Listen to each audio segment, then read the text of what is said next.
Chapter 261, I only wish to cultivate, do not disturb my peace plus, turn off reset. Chapter 261, I only wish to cultivate, do not disturb my peace. In the Golden Phoenix sect, nascent soul ancestor Jin Zhao was conversing with a refined-looking middle-aged cultivator. The two sat opposite each other at a square table, with two steaming cups of spiritual tea between them. The refined cultivator sipped his tea continuously, showering it with praise, yet Jin Zhao did not touch his own. What is it? Does fellow Taoist Jin have any concerns? The refined cultivator asked with a smile. Jin Zhao gave a wry smile. Fellow Taoist Xiamen, after all, the Feather Transformation Heaven Palace is a 5th-level cultivation sect, whereas my Golden Phoenix sect is but a 4th-level one. What virtue or ability does my sect have to even dream of replacing the Feather Transformation Heaven Palace? When the higher-ups ordered me to unify the Northern Cold, I did not hesitate to start a war between righteous and demonic forces. But to replace Feather Transformation Heaven Palace, frankly, that's a tall order. The refined cultivator was Ximen Chongqing from the Majestic Sword sect. He smiled reassuringly. Just take it easy, fellow Taoist Jin. The higher-ups only need an additional layer of insurance. After all, Feather Transformation Heaven Palace had a transcendent nascent soul who was suppressed by the higher-ups, and it's uncertain if they harbor any resentment. Now, with the heaven-shaking divine sect stirring, and Mystic Azure Star being closest to the heaven-shaking divine sect's Blood River Star, it's likely to be the first target. If Feather Transformation Heaven Palace were to secretly align with heaven-shaking divine sect, wouldn't that put all cultivators of Mystic Azure Star in great peril? You, fellow Taoist Jin, should be more aware of this than I.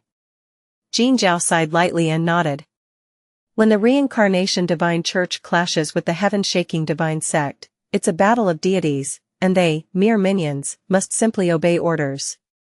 If Mystic Azure Star's protective formation were ever breached, the entire star would be doomed, and no one could escape the consequences.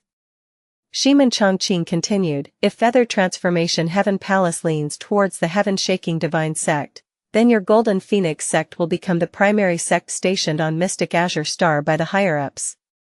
They will help you advance to the transcendent nascent soul phase, and thereafter, Golden Phoenix sect will become a 5th-level cultivation sect.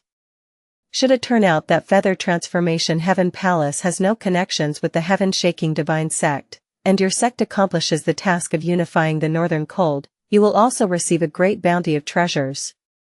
Why not go for it? Jin Zhao, moved by the argument, nodded repeatedly. In that case, I will dedicate myself wholeheartedly to the higher-ups, he declared, bowing respectfully towards the sky. Ximen Chongqing smiled, that's the spirit. And remember, let no one know of the association between my Majestic Sword sect and your sect. Jin Zhao nodded, of course, I am well aware of that. If it became known that the Golden Phoenix sect was secretly contacting the Majestic Sword sect and receiving gifts, it would spell trouble for Golden Phoenix sect. It would be akin to secretly meeting with the boss next door behind one's own employer's back, raising suspicions about potentially switching allegiances. Ximen Chongqing left behind a top-grade storage bag. Search *the novelfire.net website on Google to access chapters of novels early and in the highest quality. This contains resources provided by my Majestic Sword sect as ordered by the higher-ups, for the aid of Golden Phoenix sect, he said with a smile.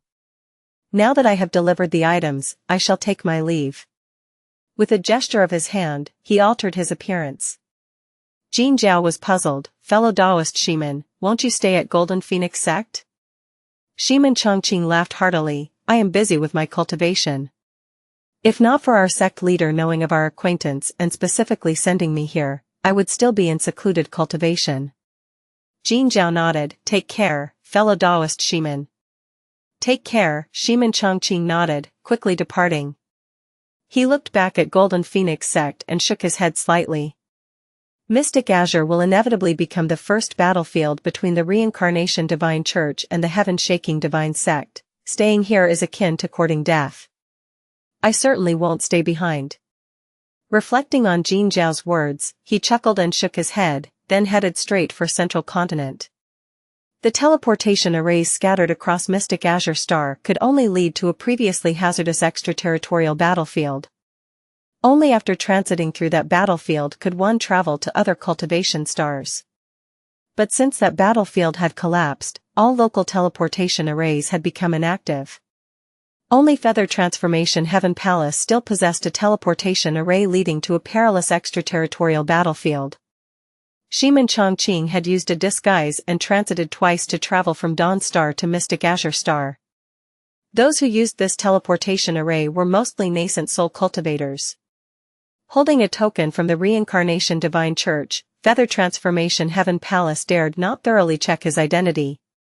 Xianxia safely stepped into the teleportation array and left Mystic Azure Star completely. Blue Star. Above an ocean, Xuan suddenly stood up, his expression satisfied. Finally, I have reached the 4th layer of nascent soul. His body flickered, and in the blink of an eye, he appeared hundreds of meters away.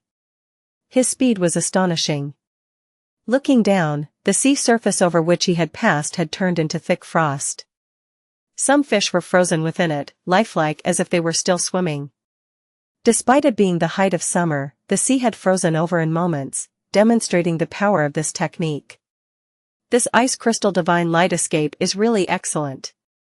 Not only is the escape speed extremely fast, but it also has such cold energy, which can slow down enemies. Truly worthy of being the escape technique that complements the mysterious heavenly ice soul scroll. Xuan nodded in satisfaction, gazing out over the vast ocean, his hands suddenly clenched. A torrent of ice spiritual chi erupted forth. At the command of his will, a massive square ice pillar surged from beneath the sea, piercing the sky. The rumbling sound vibrated in all directions. With a grasp of his hand, there was a sharp crack as the ice pillar suddenly exploded, scattering into countless ice shards. These shards descended from the sky, swiftly freezing a large area of the surrounding sea. Xuan looked on with admiration. This technique, Ice God Pillar, is also quite impressive. First, it conjures a massive ice pillar out of thin air, which can then explode to cover a vast area, easily overwhelming early nascent soul cultivators. If I were to consume some nascent soul essence to enhance the power of the Ice God Pillar, even overpowering 4th or 5th layer nascent soul cultivators wouldn't be difficult. With a thought, a pitch-black chain wrapped in strands of blood suddenly appeared. The chain whipped down fiercely, and a large swath of the ocean evaporated instantly. The evil soul chain was now a high-grade magic treasure infused with a substantial amount of blood resentment black steel. Xuan gestured, and a small bottle appeared in his hand, exuding intense frost that quickly spread over the sea surface. 2 giant crossbows materialized, with frost arrows forming automatically, ready to puncture any enemy with a single command. Xuan's smile was one of contentment. His arsenal was now vast. In terms of spiritual chi spells, he had the offensive Ice God Pillar and the chase and escape Ice Crystal Divine Light Escape. For psychic techniques, he had offensive skills like Sky-Tearing Cold Palm and Great Devouring Palm, and defensively, the Triple True Shield. In body-refining techniques, there was the Great Extinguishing Thunder Fist. Regarding magic treasures, he possessed the Evil Soul Chain, Ice Sun Crossbow, and Een Frost Bottle. Moreover, he commanded 2 Ghost Kings and a Corpse King. Few nascent soul cultivators could claim such a multifaceted development with no apparent weaknesses. Anyone attempting to exploit his weaknesses would only humiliate themselves. Training and training, I've gradually become an all-rounder, Xuan mused with a chuckle. He pondered, the movements of the Golden Phoenix sect are becoming more frequent now, surely signaling the onset of a war between righteous and demonic forces. Myriad Souls sect, with its weaker strength, is likely to be the first target of the righteous sections. Well, I only wish to cultivate in peace, do not disturb me. Chapter 262, Righteous Acts, known and justified a month later at the Golden Phoenix sect. Today marks the 800th birthday of Jin Zhao, the nascent soul ancestor of the Golden Phoenix sect. For this occasion a feast was prepared, and cultivators from various sects were invited. As the leader of the righteous sects in the northern cold, Jin Zhao, a long-renowned nascent soul cultivator, naturally had many cultivators come to present their gifts. About two-thirds of the Northern Cult's nascent soul and golden core cultivators arrived at Golden Phoenix sect. The entire sect was enveloped in a joyous and bustling atmosphere. In the magnificent hall, a gathering of powerful individuals was underway. Elder Jin Zhao was seated at the highest place, flanked by the nascent soul ancestors of 5 major sects including Ascendant Cloud sect and Green Mountain sect. Below them sat a myriad of golden core cultivators from the cultivation community of the Northern Cold, each seated according to their respective sects, creating an impressive assembly. The table was laden with fine wines and exquisite dishes. The cultivators mingled cheerfully, but 3 seats remained conspicuously empty. These were meant for the nascent soul ancestors of the 3 sects from the Wu country. Their absence was notable, yet the other cultivators pretended not to notice, continuing their conversations. Jin Zhao glanced around the hall and subtly signaled to the false soul elder of the original Yang sect. Understanding the cue, the false soul cultivator stood up and pointed at the empty seats, raising his voice. What does it mean for the nascent soul cultivators of the 3 sects of Wu not to attend Senior Jin's 800th birthday? They don't even bother to show up. His words quickly found agreement. Indeed. They show no respect for Senior Jin. They do not respect us righteous cultivators. Those 3 demonic sects of Wu have blood on their hands. They dare not come here. If you ask me, Senior Jin should not have invited them at all. How can we, as righteous cultivators, consort with those of the demonic path? The hall filled with indignant voices, as if this had been pre-planned. Elder Jin Zhao, his spiritual chi stirring, shouted, "Silence!" The aura of a nascent soul cultivator filled the room, and the rest of atmosphere briefly calmed. The false soul cultivator suddenly knelt down, his voice full of sorrow and anger. "Elder Jin, you must stand up for the original Yang sect. Those demonic sects of Wu are utterly despicable." The original Yang sect had only 2 disciples of exceptional talent, and both were killed in the Yin Soul Mountains. Jin Zhao responded in shock. What? Such a thing happened? The false soul cultivator angrily declared, if Senior Jin cannot stand up for the original Yang sect, then tomorrow I will march into the Yin Soul Mountains myself and annihilate Myriad Soul sect. With that, he made as if to rush out of the hall. Ascendant Cloud sect's nascent soul ancestor, Ling Su, promptly stood up, his voice solemn. Old Ma, do not act recklessly. Alone, you and your sect are no match for the 3 demonic sections. Immediately, Luo Hua of Green Mountain sect declared, the Myriad Souls sect has proven itself brutally savage. After the last war between the righteous and the demonic, we spared them, mindful of heaven's mercy, imploring them to forsake the demonic path. Yet, who could have anticipated that in merely a century, they would not only escalate their atrocities but also inflict grave harm upon numerous righteous cultivators.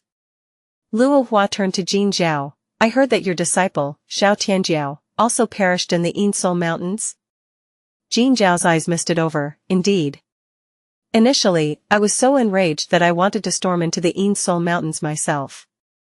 However, reflecting on the endless cycle of vengeance, I ultimately relinquished my desire for retribution. But who would have thought that the 3 demonic sects of Wu would be so ferocious and malevolent, to the extent of harming the cultivators of the original Yang sect? Clearly, they have not repented. Jin Zhao gripped the armrest tightly, his eyes reddening. Mazori bellowed, please, Senior Jin, issue the command. Original Yang sect is ready to lead the charge, to storm into Wu country. We shall annihilate the 3 demonic sects and restore a clear and pure realm to the Northern Cold cultivation world. With that, he half knelt, his aura seething with murderous intent. The remaining 2 golden core cultivators of the original Yang sect also knelt, their expressions resolute. In the blink of an eye, a large number of cultivators knelt down as well. Please, Senior Jin, issue the command to attack the 3 demonic sects. Their voices boomed like thunder, resonating through the cosmos. Ling Su and Luo Hua also stood, bowing toward Jin Zhao. The 3 demonic sects of Wu remain unrepentant, it appears they cannot be redeemed. Please, fellow Taoist Jin, issue the command. Jin Zhao sighed deeply. I had no wish to perpetuate slaughter, yet the demonic cultivator's excessive tyranny leaves us no choice. He rose abruptly, his voice resounding, "Carry out my orders, march into Wu country. Annihilate the 3 demonic sects within 3 years." "Yes." The cultivators responded in unison, their voices like a rumble of muffled thunder. Jin Zhao looked upon the fierce assembly of righteous cultivators, his smiled. CTH novel, ir.nt website on Google to access chapters of novels early and in the highest quality. Just as Chu Xian had anticipated, during the 800th birthday celebration of Jin Zhao, the nascent soul ancestor of the Golden Phoenix sect, a declaration was made to invade Wu country and annihilate the 3 demonic sects there. Instantaneously, the perennial war between the righteous and demonic cultivators of the northern cold cultivation realm erupted. Within days, Chu Xian received news that the lesser sects and schools under the Corpsine sect and the Poison Gu sect were being attacked by the righteous sections. The 3 demonic sects of Wu country were, after all, outnumbered. Every century or so, the Golden Phoenix sect would initiate such a war. Each time, these smaller sects and schools would undergo a major reshuffle. However, the battles typically concluded not with the obliteration of the 3 demonic sects of Wu, but rather with their paying reparations through various treasures. Chu Xian felt that the 3 demonic sects of Wu were somewhat pitiable. Every 100 years, they were harvested like chives by the righteous sections. They were killed, their treasures looted, and yet they were expected to smile and sue for peace. It was truly a heart-wrenching scenario. If it truly were just for the treasures, it wouldn't matter, since none of the treasures were mine to begin with, Chu Xian reasoned. But this time, Golden Phoenix sect's slogan is to invade Wu country and eradicate the demonic paths, clearly aiming to completely eliminate the demonic sections. Especially Golden Phoenix sect, which is undoubtedly seeking vengeance for the death of Xianxia. "It seems I cannot escape, they will surely come looking for me." Chu Xian shook his head repeatedly. At that moment, the respectful voice of Zhu Jia came from outside. "Elder, the Grand Elder requests your presence at the main peak. The other elders have also been summoned." Chu Xian nodded and immediately took flight towards the main peak of the Insol Mountains. It was obvious that the summons was about the war between the righteous and demonic forces. Upon his arrival, however, Chu Xian noticed 2 exotic beasts near the summit. One was a gigantic purple-black centipede, 100 zhang in length, with narrow antennae and numerous legs that writhed in a manner most unsettling. The other was a 30-plus zhang black hawk, its gaze fierce, as if it were about to prey on someone. Yet, despite their formidable appearances, such massive demonic beasts generally lacked combat effectiveness and were only suitable for transport tasks. Of course, even though they were relatively docile, no nascent soul cultivator could hope to control such colossal creatures. With little thought, Chu Xian surmised that representatives from the other 2 demonic sects of Wu country had arrived. The giant centipede was likely a nurtured creature from the Poison Gu sect, and the black hawk was probably a demonic beast from the Corpsine sect. A storm was brewing. Chapter 263, Sacrificing Chu Xian, atop the main peak of the Insol mountain range, within the grand hall of the Myriad Souls sect. Chu Xian entered the hall. Considering Lin Fan's strength and experience, he took a seat in the last row next to Wan Wuying. The current Wan Wuying evidently lacked the spirit he possessed when he first joined the Myriad Souls sect. His face bore a look of distress, and his brows betrayed a hint of helplessness. Seeing Chu Xian sit beside him, he managed only a forced smile. "Brother Lin." Chu Xian nodded in return. "Brother Wan." Wan Wuying's demeanor was unsurprising. Enslaved by another's power, he found no time for cultivation. Should he fail to break his bonds, he was doomed to remain a lifelong slave to the Myriad Souls Elder, a fate far removed from his life's ambition. Originally, he had ventured to the outer domain battlefield precisely to seek the nascent soul spiritual item. Chu Xian's arrival naturally caught the attention of others. The cultivators from the Corpsine sect and the Poison Gu sect gave Chu Xian a cursory glance before dismissing him from their attention. Only a few in the know took a longer look at him, aware that it was Chu Xian who had slain Xianxia of the Golden Phoenix sect. Bai Jing Kuan trembled at the sight of Chu Xian, daring not to linger his gaze. Yet, the Myriad Souls Elder exhibited no such tremors. Seeing Xuan sitting quietly in the last row just like Lin Fan, Myriad Soul's elder couldn't help but want to smile bitterly. This nascent soul great cultivator, whose strength far surpassed both the old cultivators from the Corpsine sect and the Poison Goose sect, carried no airs and willingly sat among the Golden Core cultivators. Such a composed and humble disposition instilled fear in him. Having lived so long, he knew well that only such characters could achieve great distances. Myriad Soul's old ghost, have all your sect's people arrived? Asked Xianxia, the nascent soul ancestor of the Corpsine sect, his voice calm as he scanned the room. The Myriad Soul's elder smiled faintly. All 6 Golden Core cultivators are present. Xianxia turned to the elder. We convene on your territory for this discussion, so I shall not overstep my bounds. Myriad Soul's old ghost, you begin. The Myriad Soul's elder nodded. This gathering of the 3 sects of Wu country is to discuss the looming righteous demonic Great War. The Golden Phoenix sect is rallying the righteous cultivators of Northern Cold, aiming for unification. Unlike in times past, they are not driven by various demonic treasures but seek to completely eradicate our Tao. This impending war of righteousness and demons is a battle for our very survival. Given our minority status among the demonic cultivators of Northern Cold, how we can overcome the many with the few, and turn less into more, requires collective wisdom to devise the best course of action. In the silence of the assembly, the nascent soul ancestor of the Poison Goose sect, Guan Tong, suddenly cleared his throat, prompting a cultivator from his sect to stand. Myriad Soul's ancestor, I believe it is not as straightforward. Every century or so, the Golden Phoenix sect inevitably finds pretexts to ignite the righteous demonic wars. Our 3 sects of Wu country tacitly engage with them, testing our mettle, this time being no exception. We can quell those greedy righteous sects by simply offering some treasures. Why has the Righteous Alliance come so aggressively this time? It is because a prodigy of the Golden Phoenix sect met his demise in the Soul Mountains. The Poison Goose sect cultivator glanced toward Xuan. I say, if we hand over the murderer, we can surely extinguish the fury of the Golden Phoenix sect. Though it may not halt the war, it would certainly slow their advance, buying us time to rally support from the demonic sects of the eastern border and western land, lending us their strength. Fellow Taoist Lin, daring in action, why not step forward and nobly sacrifice yourself? If fellow Taoist Lin is unwilling, our Poison Goose sect is prepared to deliver him to the Golden Phoenix sect. Upon these words, the eyes of all the cultivators in the hall converged on Xuan. Some murmured among themselves, astonished that Xiao Tianjiao had been slain by such an obscure Golden Core cultivator. Xuan frowned in response. Guan Tong's face darkened with anger as he rebuked, hold your tongue. Our 3 demonic sects have always shared a common enemy. How can we commit such a self-harming act that delights our foes? Such words must never again be spoken, lest they damage the harmony among our sects.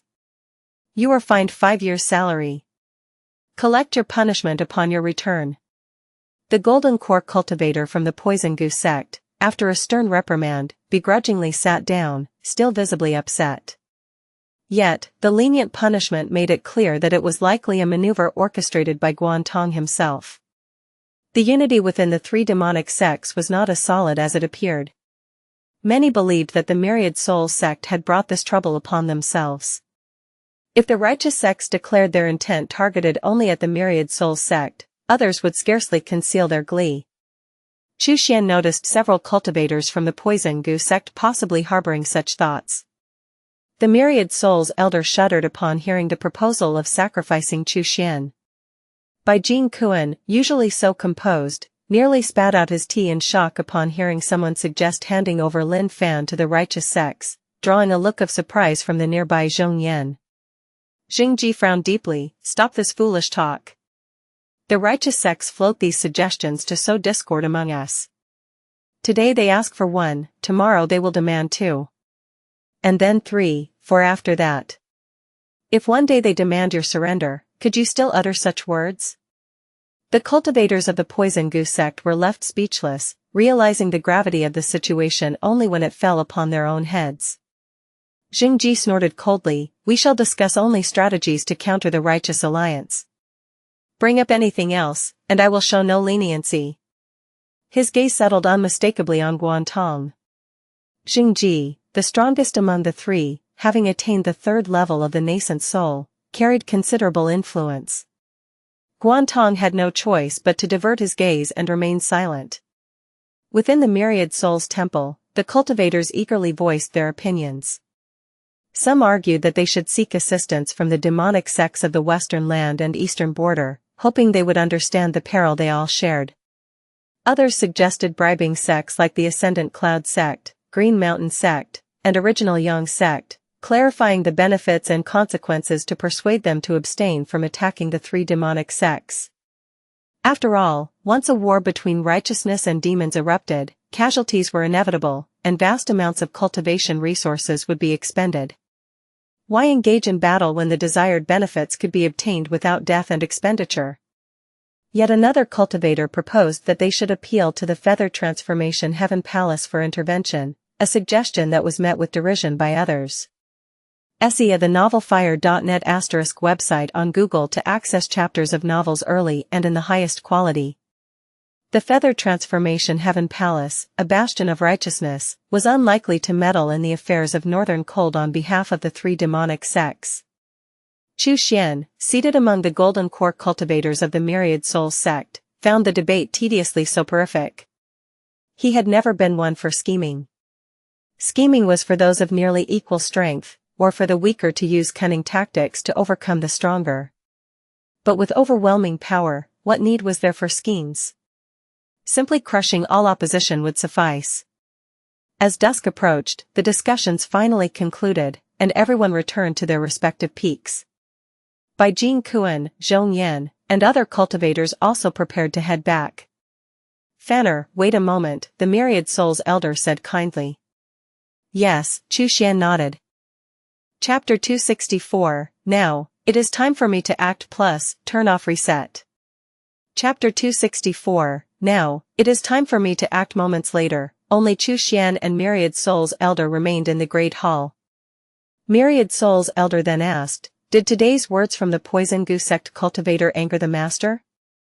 I have the authority to deploy troops and could easily use some tricks to ensure his utter destruction, he continued. Chu Xian waved his hand dismissively, it's not really anger.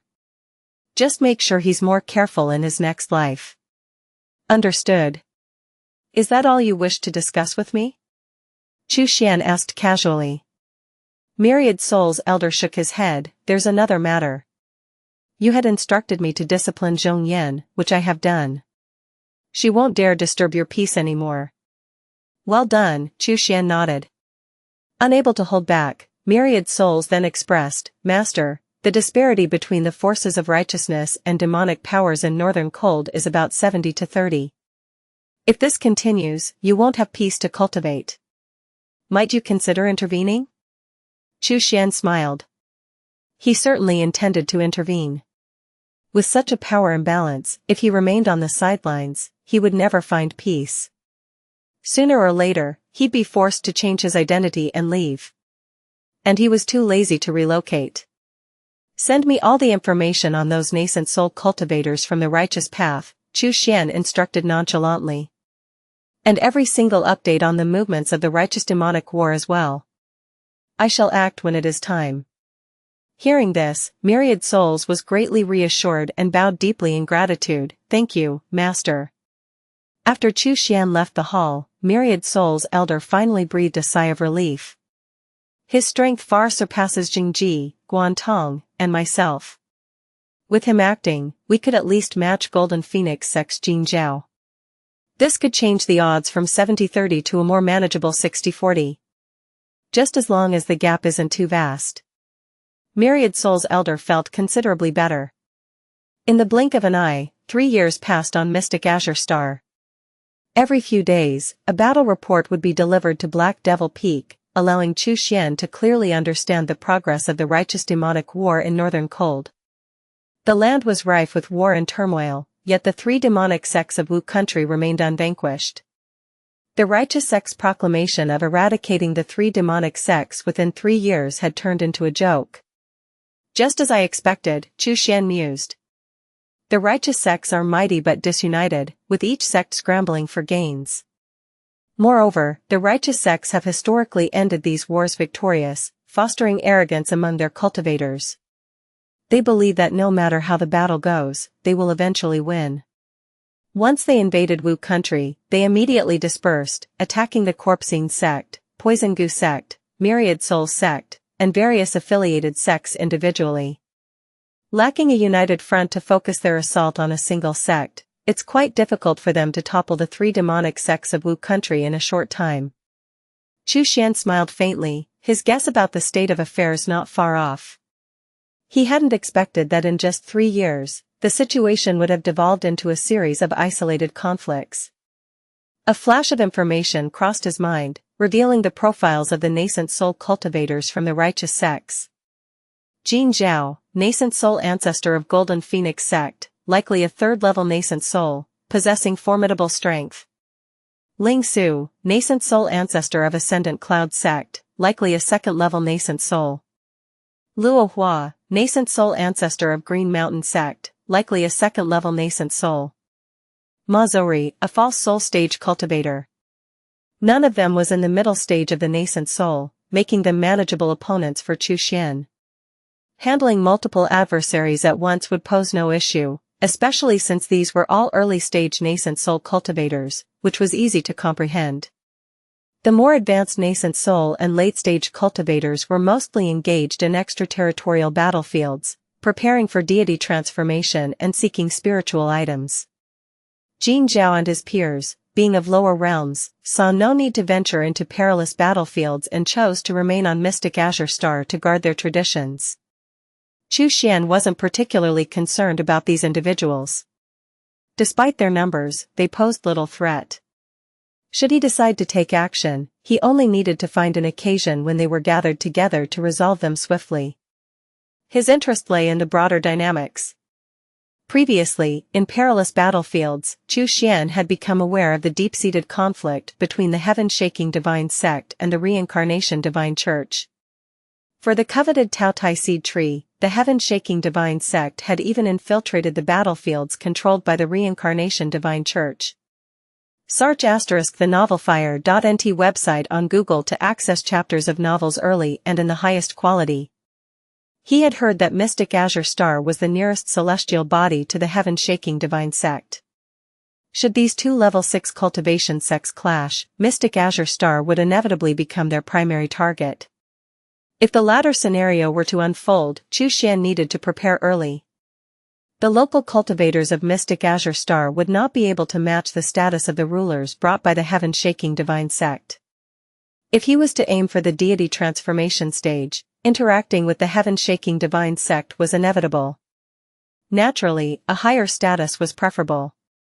Ideally, he would become one of the rulers from the heaven-shaking divine sect overseeing Mystic Azure Star. Xuan mused with a hint of irritation. Golden Phoenix sect aims to unify Northern Cold, and yet Feather Transformation Heaven Palace shows no reaction. What exactly are the cultivators of Feather Transformation Heaven Palace doing? Placed in the outside world, as a nascent soul cultivator, he was regarded as a great master by others. Yet, caught in a strategic play between two level 6 cultivation sects, he was merely a pawn.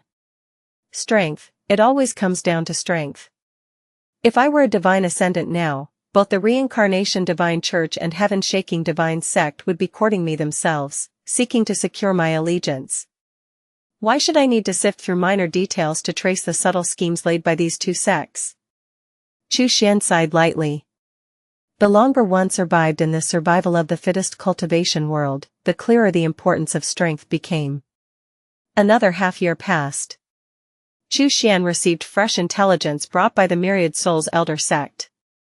It turned out that it wasn't just Northern Cold, the eastern border, western land, and the southern wilderness had also witnessed large-scale sect conflicts. The southern wilderness moved fastest, with a sect called Southern Wilderness Palace rising from the ruins of sects like the 100 Refinement sect and the Heaven Burning sect. It had rapidly swallowed smaller sects, unifying the southern wilderness. In the eastern border and western land, the various sects were still locked in fierce battles, and the situation remained unclear.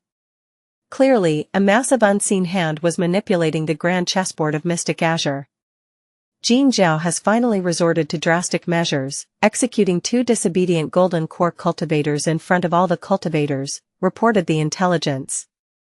Such actions will undoubtedly unify the righteous path, galvanizing them to decisively crush the 3 demonic sects of Wu country. After reading today's battle report, Chu Xian was contemplative. In truth, Jin Zhao could have employed such severe measures from the beginning, using swift and harsh actions to suppress the other righteous sects, thoroughly imposing his will, and quickly invading Wu country to annihilate the 3 demonic traditions. However, employing such tactics too soon would have deprived many cultivators of their deserved spoils, leaving him with few genuine supporters. Now, 3.5 years later, every moderately powerful righteous cultivator had garnered significant gains. Targeting 2 individuals with little backing now served perfectly as a warning to others.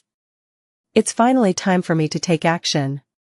Chu Xian slowly rose to his feet, his robe stirring as if touched by an unseen breeze. His gaze, deep and distant, seemed to pierce through the void, looking directly towards the gate of Golden Phoenix sect. Chapter 265, I will ascend to dominate Northern Cold by stepping over you.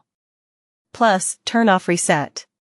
Chapter 265, I will ascend to dominate Northern Cold by stepping over you. Fallen Phoenix Mountain, within the domain of the Corpsine sect, had previously been the territory of its affiliated Fallen Phoenix sect.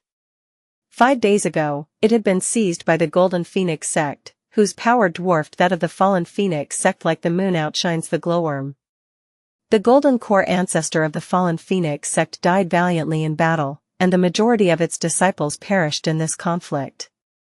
Despite multiple attempts at reinforcement by the Corpsine sect, the disparity in strength was too great, and they could only watch as the Fallen Phoenix sect was annihilated. This mountain peak had now become a temporary base for the cultivators of the Golden Phoenix sect. Jin Zhao stood in a pavilion at the summit of Fallen Phoenix Mountain, looking confidently towards the gate of the Corpsine sect with Ling Su, Luo Hua, and Ma Zhou at his side. He laughed heartily. I know all of you are wondering why we went to such lengths to conquer this Fallen Phoenix Mountain. Ling Su, Luo Hua, and the others nodded slightly. Ling Su spoke in a deep voice. Indeed, we are all eager to understand why fellow Taoist Jin has orchestrated such a plan. The 3 demonic sects of Wu country merely have 3 nascent soul cultivators. Even relying on their sect's grand formation, they can only struggle in vain. It seems a bit costly to expend so much effort to take down a single Fallen Phoenix Mountain. Jin Zhao slapped his storage bag, and a map of Wu country unfolded before everyone. The map was detailed with mountains, rivers, and sects depicted vividly. Jin Zhao gestured, and the section detailing the Corpsine sect suddenly enlarged. Do you see the brilliance in the Corpsine sect's location? He asked with a smile. After a long scrutiny, Ling Su and the others shook their heads, unable to discern what Jin Zhao was hinting at. Luo Hua scratched his head. Fellow Taoist Jin, stop keeping us in suspense and just tell us. Jin Zhao burst into laughter, his eyes sweeping across several mountain peaks surrounding the Corpsine sect's gate. An irregular hexagram suddenly became apparent to everyone. Ling Su, Luo Hua, and the others gasped in surprise. A formation. And not just any formation, but a deity transformation level formation linked to the mountain and river ley lines. Since when had the Corpsine sect laid down such a formidable formation? Jin Zhao spoke calmly. At first, I did not notice it either, just felt something was off. Sometimes, the Corpsine sect even seemed to deliberately allow us to attack. But the sects on these 6 mountain peaks are among the strongest under the Corpsine sect's command. Especially during the attack on Fallen Phoenix Mountain, the resistance we encountered was unprecedented. That's what made me suspicious. Luckily, I glanced at the map, and that's when I finally noticed something peculiar. Jin Zhao calmly stated, if I'm not mistaken, this formation is designed as a trapped enemy type. If we attack the Corpsine sect's gate, Xingji will surely activate the formation and catch us off guard. A deity transformation phase formation linked to the mountain and river ley lines. Even if we survive, it will be by the slimmest of margins, and we'll be severely wounded. Upon hearing this, Ling Su and the others broke out in a cold sweat. Indeed. If they proceeded as planned and breached the corpsine sect's gate, they would be falling right into their trap. Ling Su respectfully said, "We are fortunate that fellow Taoist Jin was vigilant and noticed the corpsine sect's cunning plot." Jin Zhao merely smiled casually. "It's merely fortune, just fortune." It was not merely fortune. The storage bag that Shimin Chongqing had given him contained not only a vast amount of spirit stones, elixirs, and talismans but also a hint about the corpsine sect's deity transformation phase formation. It was this hint that allowed him to discern the corpsine sect's strategy. Jin Zhao lightly tapped on the peaks that made up the formation, his voice brimming with confidence. "What we need to do now is to dismantle the sects on these mountain peaks one by one. Only by completely disrupting this deity transformation phase formation can we safely assault the corpsine sect." Search *thennovelfire.net website on Google to access chapters of novels early and in the highest quality. Ling Su nodded emphatically, "Exactly. Once the corpsine sect, the leader of the three demonic sects, is eliminated, the Poison Goo sect and Myriad Souls sect will be mere sitting ducks, easily crushed." Luo Hua laughed heartily. "Perhaps the Poison Goo sect and Myriad Souls sect will surrender on the spot once the corpsine sect is razed to the ground." Ma Zori and the others burst into laughter, not taking the three demonic sects of Wu country seriously at all. It seemed as if unifying northern cold and sweeping through Wu country was merely a matter of time. Jin Zhao joined in the laughter, but a coldness lingered in his eyes. Especially when he looked at Ling Su and Luo Hua, his gaze was as sharp as a blade. The downfall of the three demonic sects of Wu country was imminent. After that, it would be time to turn the blade inward. The Ascendant Cloud sect, Green Mountain sect, and other such sects would be the first targets he would strike. Laugh, he thought. "I will ascend to dominate northern cold by stepping over you." Visions of his future triumph filled Jin Zhao's mind. Suddenly, Luo Hua coughed a few times, cough, cough. "The mountain breeze is quite chilly, perhaps we should head back."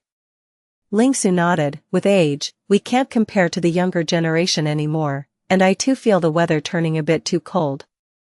Jin Zhao gave a soft exclamation of surprise. Cold weather?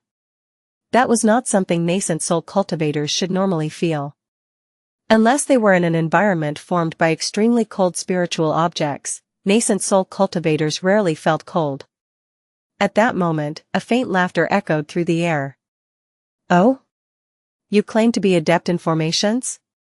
Can you discern the array I have laid out across fallen Phoenix Mountain?" Jin Zhao, Ling Su, and the others suddenly paled. They whipped around towards the source of the voice. Yet there was no one to be seen. Jin Zhao's gaze settled on the entrance of the pavilion. To his horror, he found the two guards there frozen into ice sculptures. Without hesitation, Jin Zhao, Ling Su, and the others activated their defensive spells. In the blink of an eye, shields, armor, and walls of vines formed around them. Jin Zhao, Ling Su, Luo Hua, and the others looked around warily, deeply apprehensive. Who could it be to approach them this closely? I. Suddenly, a pained voice came from nearby. Upon closer inspection, they saw ice crystals slowly growing from Ma Zori's throat. The ice formed into a tree. It was translucent and beautifully sinister. Ling Su immediately tried to cast a spell to heat Ma Zori and melt the ice. But Jin Zhao abruptly pulled him back. "Don't touch him, he's already doomed." Luo Hua was frantic. "No. We must try to save him." He reached out to pull him, only to find that Ma Zori's arm crumbled like tofu, disintegrating into icy debris with a gentle tug. Crash! In a mere moment, a once formidable nascent soul cultivator was frozen to death, not even leaving a whole corpse behind. Jin Zhao, Ling Su, Luo Hua, and the others felt a bone-chilling cold. It came not just from the outside but also from within. This fallen Phoenix Mountain was under a formation. And it had been laid without their slightest awareness. Sneaking around, surely the work of a demonic heretic. "Come out and face me in battle." Luo Hua roared, his hair standing on end in fury. Swoosh, swoosh. Two streaks of cold light suddenly tore through the night, shooting towards them. Luo Hua's face changed drastically, and he quickly dodged. Yet the cold light seemed to have a life of its own, twisting in midair and targeting Luo Hua's throat with cunning precision. Luo Hua bellowed, immediately summoning his life-bound magic treasure for defense.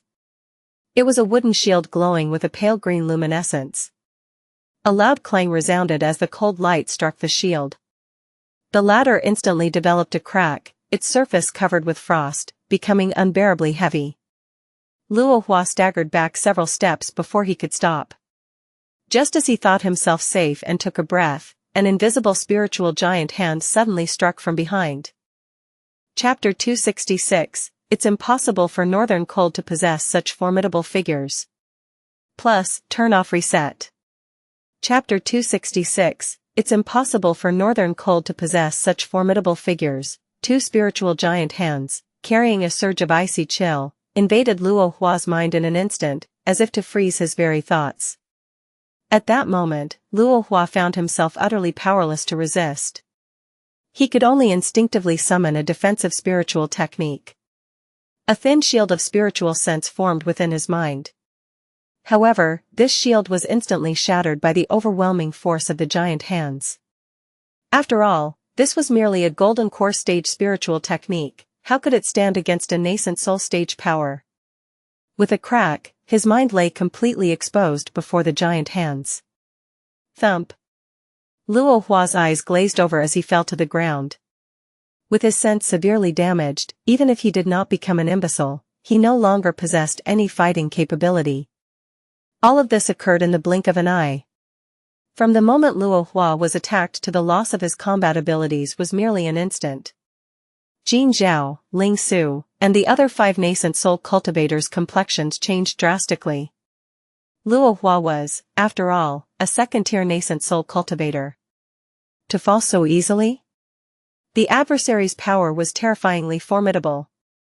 Jin Zhao took a deep breath, feeling as if the air were cold blades piercing his lungs. Fellow Taoists, the surrounding environment is growing colder, and if this continues, our strengths will diminish. Our only chance now is a desperate fight to escape. Jin Zhao declared in a low voice. Ling Su nodded vehemently, attack, break through to the mountain base now. The 5 cultivators stood back to back and charged toward the pavilion entrance. However, they had only made it a few steps. The nascent soul cultivator at the forefront suddenly paled, instinctively retreating. But his speed was half a step too slow. The next moment, a horrific explosion erupted. A cold, terrifying thunderous force spread. This nascent soul cultivator's body was instantly blown into flying blood and flesh. He only managed to scream a few times before his physical body lost all vitality. He had no choice but to abandon his body and let his nascent soul escape. The face of the nascent soul little figure, still terrified by the blast, looked towards the source of the explosion. The neatly paved cobblestone ground had now become a massive crater. Surrounding it were scattered stone chips and flesh. The remaining nascent soul cultivators were both shocked and enraged. They all speculated about what kind of attack it could have been. At the same time, they looked around with trepidation, fearing another hidden weapon might strike. Jin Zhao's expression was grave. If I'm not mistaken, those were Yin Thunder Seeds. Ling Su was taken aback. Yin Thunder Seeds? I recall that those are techniques used by Golden Core demon cultivators. Just Golden Core techniques. How could they harm nascent soul cultivators? Jin Zhao gave a wry smile. A single Yin Thunder Seed indeed can't hurt us, but hundreds exploding simultaneously might just manage to. However, the lethality we just witnessed suggests the presence of at least 10,000 Yin Thunder Seeds. Ling Su and the others were speechless. 10,000 Yin Thunder Seeds?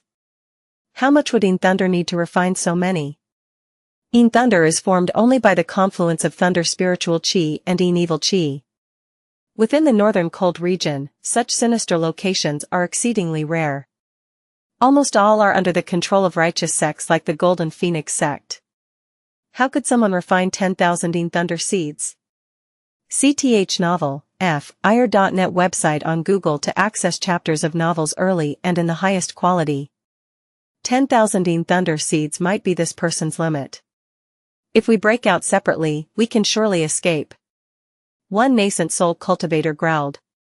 With that, he charged towards the left. A light chuckle came from the night. You guessed wrong. Boom, boom, boom. A vast number of thunder seeds exploded all at once.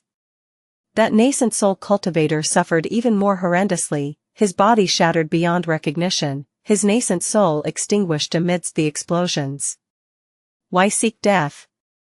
It's a pity to lose a good nascent soul like that. A voice came through the night again, this time tinged with a hint of reluctance.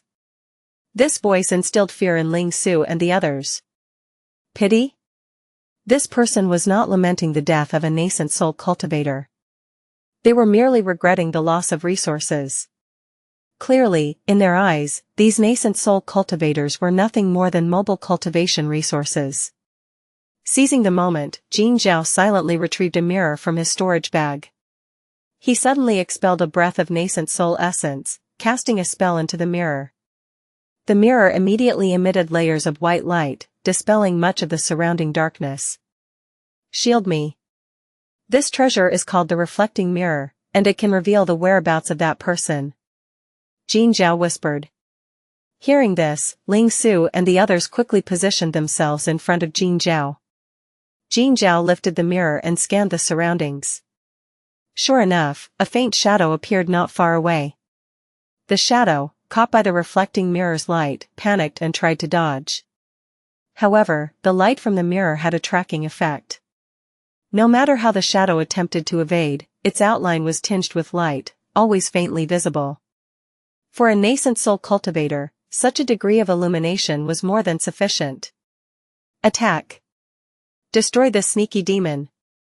Ling Su and the others roared in fury, expelling the essence of their nascent souls to amplify their spells. Spells of fierce fire, violent wind, and pelting hail hurtled towards the shadow. Boom, boom, boom. The spells crashed down. The houses and the ground in that area were battered beyond recognition, and even the mountain peak was nearly torn apart. The sneaky demon has finally been caught. I used my most powerful spell just now. This person is undoubtedly dead. Let's go, see what this fellow is all about. The nascent soul cultivators breathed a sigh of relief. The ferocious onslaught of spells towards that shadow had drained much of their spiritual qi. They needed to catch their breath to recover. Jin Zhao, observing the devastation nearby, felt a nagging sense of unease. Was what the reflecting mirror showed truly the enemy? The adversary had lurked for a long time, struck with lightning speed killing one and heavily injuring two. How could they die so easily by their hands? With this thought, Jin Zhao secretly prepared his spells, vigilant for any potential enemies. As expected, 5 dark shadows suddenly emerged from the night, launching an assault towards the backs of Ling Su and his 2 companions. Besides Ling Su, who instinctively dodged, alerted by a strong premonition, the other 2 didn't even realize the danger behind them. By the time they reacted, 5 life-bound spectral weapons had already smashed into their consciousness. Thump, thump. 2 lifeless bodies fell from mid-air, hitting the ground with a thud. Jin Zhao felt a chill in his heart. 2 ghost kings. 1 corpse king. Such a lineup was exceedingly formidable. What could possibly be the origin of such forces? It was impossible for Northern Cold to have such powerful figures. At that moment, he suddenly felt a chill down his spine. Chapter 267, After you die, I will take care of your wife and children plus, turn off reset. Chapter 267, After you die, I will take care of your wife and children. Jin Zhao, without a moment to spare, hastily summoned a massive tortoise shield to protect his back, while his body was cloaked in a shimmering phantom armor of golden light. The next instant, a fist large as a cauldron thundered against the phantom armor, its force akin to raging thunder. The terrifying power instantly shattered the defensive spell. The fist, undiminished in its fury, smashed through the tortoise shield and struck Jin Zhao squarely in the back. Boom! Jin Zhao felt as if he had been hit by an ancient giant elephant. His body was hurled dozens of zhang, crashing through several buildings before coming to a halt. He lay buried under debris and broken bricks. He tried to speak. But as soon as he opened his mouth, he vomited blood copiously, mixed with fragments of his shattered organs. Body cultivator. Jin Zhao was profoundly shaken. Body cultivators were rare but not unheard of. In his youth, he too had dreamt of the path of body cultivation. He had reached the 20th level of body cultivation but had to abandon it due to the scarcity of vital life-sustaining elixirs. The overwhelming strength of that punch, which shattered his life-bound magic treasure, indicated that his opponent was an exceedingly strong body cultivator. At least at the 31st level of body cultivation, equivalent to a first-layer nascent soul cultivator. What should he do? Was he forced to resort to that one move? Fellow Taoist Jin. A nascent soul sprite flew into the ruins, struggling to clear away the rubble. Jin Zhao, his face pale, managed a bitter smile. The nascent soul sprite spoke anxiously, "Fellow Taoist Jin, do you still have a way out?" Jin Zhao pondered for a moment. "Indeed, there is one. Come closer, and I'll tell you." The nascent soul sprite, unsuspecting, flew closer to Jin Zhao. As he came within a foot, Jin Zhao suddenly rose, seizing him. The nascent soul sprite, alarmed and angry, exclaimed, "Fellow Taoist Jin, what are you doing?" Jin Zhao sighed softly, "I wish it hadn't come to this. Rest assured, your death will be worthwhile. I will kill this man. After you die, I will take care of your wife and children. Go in peace." He gently patted his sleeve.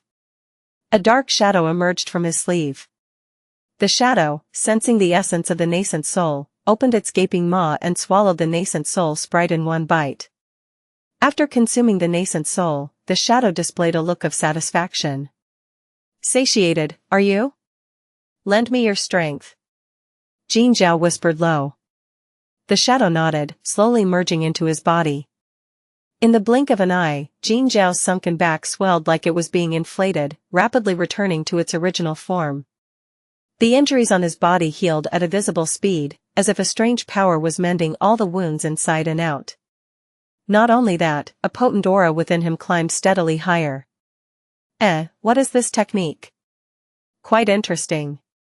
Xuan emerged from the night, his expression one of surprise as he watched Jin Zhao's aura surge. Jin Zhao scoffed, "This is my life ghost, refined from my own lifespan. Each use, if I do not consume a nascent soul, costs me 10 years of life. Boy, prepare to die." With that, he stomped on the ground and used an escaping technique. His body soared 100 zhang in a short time. 3 sharp spears of golden spiritual qi instantly formed and rushed towards Xuan. Xuan's gaze sharpened, and he agilely dodged. Swoosh, swoosh, swoosh. His body moved like a nimble dragon, evading the spear thrusts that seemed perilous and mysterious at each turn, yet undoubtedly he seemed capable of avoiding them. What surprised Jin Zhao even more was that wherever Xuan moved, a layer of frost formed. The sharp spears became coated with frost, their originally fierce speed quickly decreasing. By the end, they could be described as elderly and slow as a bell tolling, so slow they seemed like snails, easily dodged. Stop testing. Your life ghost surely isn't limited to this. Come on, use your full strength. Xuan smiled. He had long noticed the oddity of the life ghost. Jin Zhao certainly had another deadly move hidden. Sharp eyes. Jin Zhao frowned slightly but then relaxed. This ferocious move he rarely used, fearing he was too weak and might be devoured by the life ghost instead. Now, if he did not use it, he would never have another chance. Life-draining blood spear. Jin Zhao bellowed, spewing a large mouthful of nascent soul essence. The 3 golden spears of spiritual qi merged into one at this moment, their form becoming even more sinister and ghastly. The tip was even tinged with blood. SarTheOvifyer.net website on Google to access chapters of novels early and in the highest quality. Go. Jin Zhao pointed, and the shadow streaked from his body, coiling around the blood spear. The speed of the life-draining blood spear surged in that instant, aiming straight for Xuan's chest. After releasing this strike, Jin Zhao's face was deathly pale. This move consumed a vast amount of spiritual chi and a significant portion of his lifespan. He would not use it lightly. Once used, the opponent was certain to die. Jin Zhao lifted his head, watching the man, waiting for the moment the life-draining blood spear would pierce through him. Interesting, Chu Xian chuckled lightly. With a swift motion, he summoned a small knife from his storage bag, the Sin Karma Saber. Reverse the merits, flames of vile karma. He shouted low, and suddenly, 4 layers of merit golden wheels appeared behind his head. The towering merit light even illuminated the night sky. As his command fell, the merit surged into the Sin Karma Saber, which instantly erupted into fierce karmic flames. Jin Zhao was dumbstruck. 4 layers of merit golden wheels? You are fucking kidding me. A person who cultivates ghosts and refines corpses, with so many sinister methods, couldn't possibly be endowed with merit. But he had no time to ponder further. Because the saber, wreathed in karmic flames, had already collided with his spear. Boom! A violent explosion erupted, shattering the blood spear into countless pieces. The life ghost screamed and was instantly burned to ash by the karmic fire. The Sin Karma Saber, unimpeded and now even faster, pierced through Jin Zhao's chest in the next moment. Jin Zhao's eyes widened in disbelief. You. He instinctively tried to escape by ejecting his nascent soul and using a teleportation technique. However, Hui Kong sneered coldly, activating the chain that had been waiting for a long time. The nascent soul sprite was tightly bound, unable to flee. Elsewhere. Ling Su roared, detonating his life-bound magic treasure at the cost of nearly blowing himself apart, managing to nearly annihilate Long. But his head was pierced through with a punch by Hu. His nascent soul tried to escape but was quickly seized by 2 arms and 4 arms. Chu Xian gestured, and the Sin Karma Saber, the Ice Sun crossbow, the Een Frost bottle, and other magic treasures all returned to his storage bag. The corpses and nascent souls of the nascent soul cultivators were sent respectively to the corpse tower and the sky-shielding umbrella. Master, Long is dead, Hu reported, holding the fragments of Long's heroic remains, somewhat regretfully. Chu Xian sighed lightly, not particularly regretful. Long had always been rebellious and disobedient. His death was rather timely, freeing up a spot to refine a better corpse puppet. Collect the things, let's go, Chu Xian commanded. After cleaning the site completely, he unleashed a sphere of blood-eveline fire.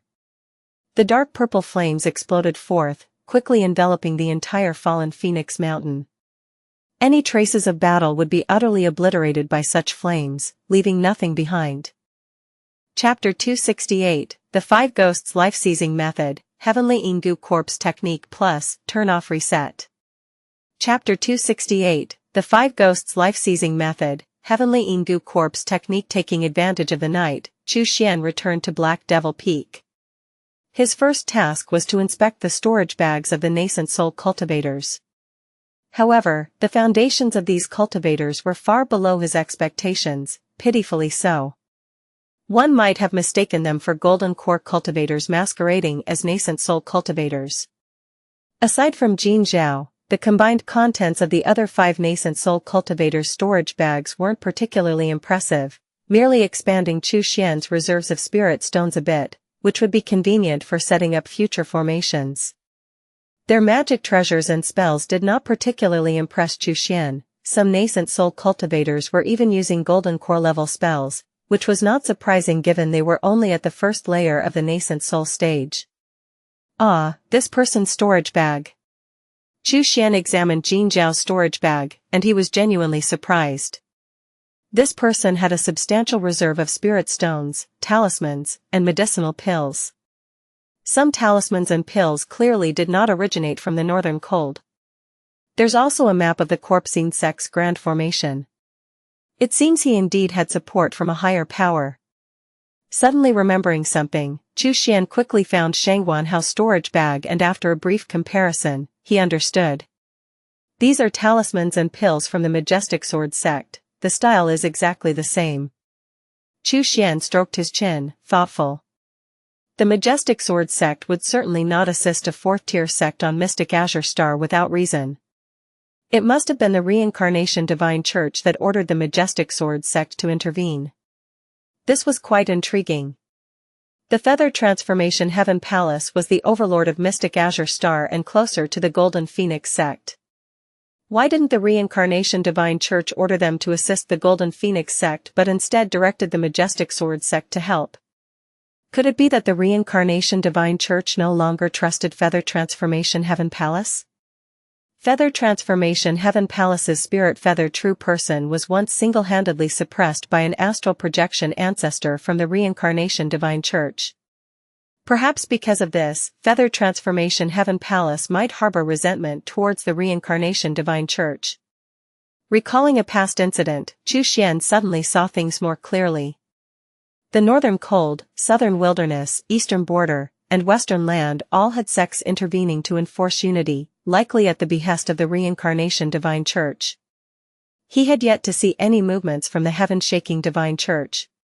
However, Xian felt that the heaven-shaking Divine Church would probably directly approach Feather Transformation Heaven Palace. With this, the situation became clear. I disrupted the Northern Cold's unified front. This matter will surely attract the attention of certain individuals. Presumably, someone will soon come knocking, right? Xian chuckled lightly. The heaven-shaking divine sect would certainly not miss this opportunity. This 5 ghosts life-seizing method is quite remarkable. It uses one's lifespan to refine life ghosts, which not only enhance the power of spells but also allow the life ghosts to plunder others' lifespan to nourish oneself. He found a jade slip containing the technique in the corner of Jin Zhao's storage bag and nodded in satisfaction. It's time to refine a corpse puppet. Jin Zhao practiced body refining techniques in his lifetime, which are perfect for creating a corpse puppet. Xian retrieved Jin Zhao's corpse from the corpse preservation tower. In his earlier days of modest cultivation, he used living bodies for corpse refinement. Such practices imbued deep resentments, and the resulting corpse puppets were naturally more formidable. But now, as a nascent soul great cultivator, he no longer needed to use living bodies. Jin Zhao's corpse was an excellent material for corpse refinement. Now, I have quite a few corpse refining techniques at hand, and there's no shortage of nascent soul cultivators' corpses. It's the perfect time to choose a unique method and experiment. Several corpse refining techniques flashed through Xian's mind. He eventually settled on a technique called the Heavenly Yinggu Corpse Technique. He had obtained this method after slaying Lung Hanshuang and looting her storage bag, likely a trophy from Lung's victories over demonic cultivators.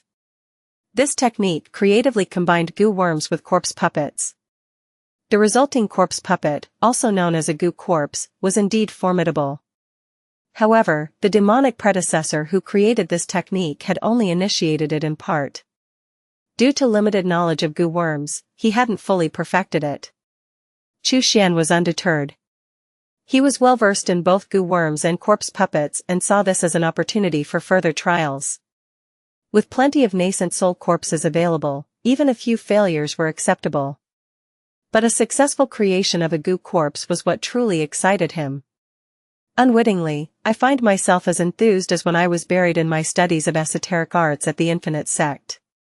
Xian chuckled softly, then connected with the mirror through his thoughts and returned to the blue star, burying himself in the study of the Heavenly Yinggu Corpse Technique.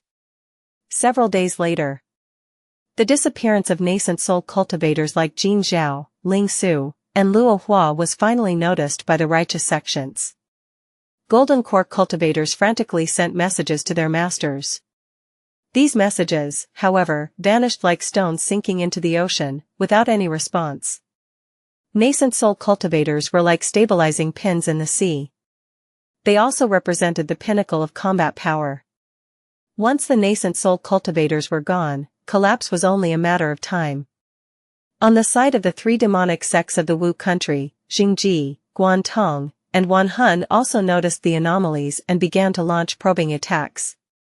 They worried whether the Righteous Alliance was playing a novel strategy, focusing on a disappearance. Just waiting for them to take the bait. Xian paid little heed to the aggressive advances of the 3 demonic sects. In any case, it was only a matter of time before he could flatten them. he was still focused on refining the goo corpse. The first 2 goo corpses he attempted to create had failed. Either the goo worms devoured the corpse puppet, or the compatibility between the goo worms and the corpse puppet was so poor that the powerful physical body of the corpse puppet ended up killing the goo worms. A perfect fusion of goo worms and corpse puppet had yet to occur. No good.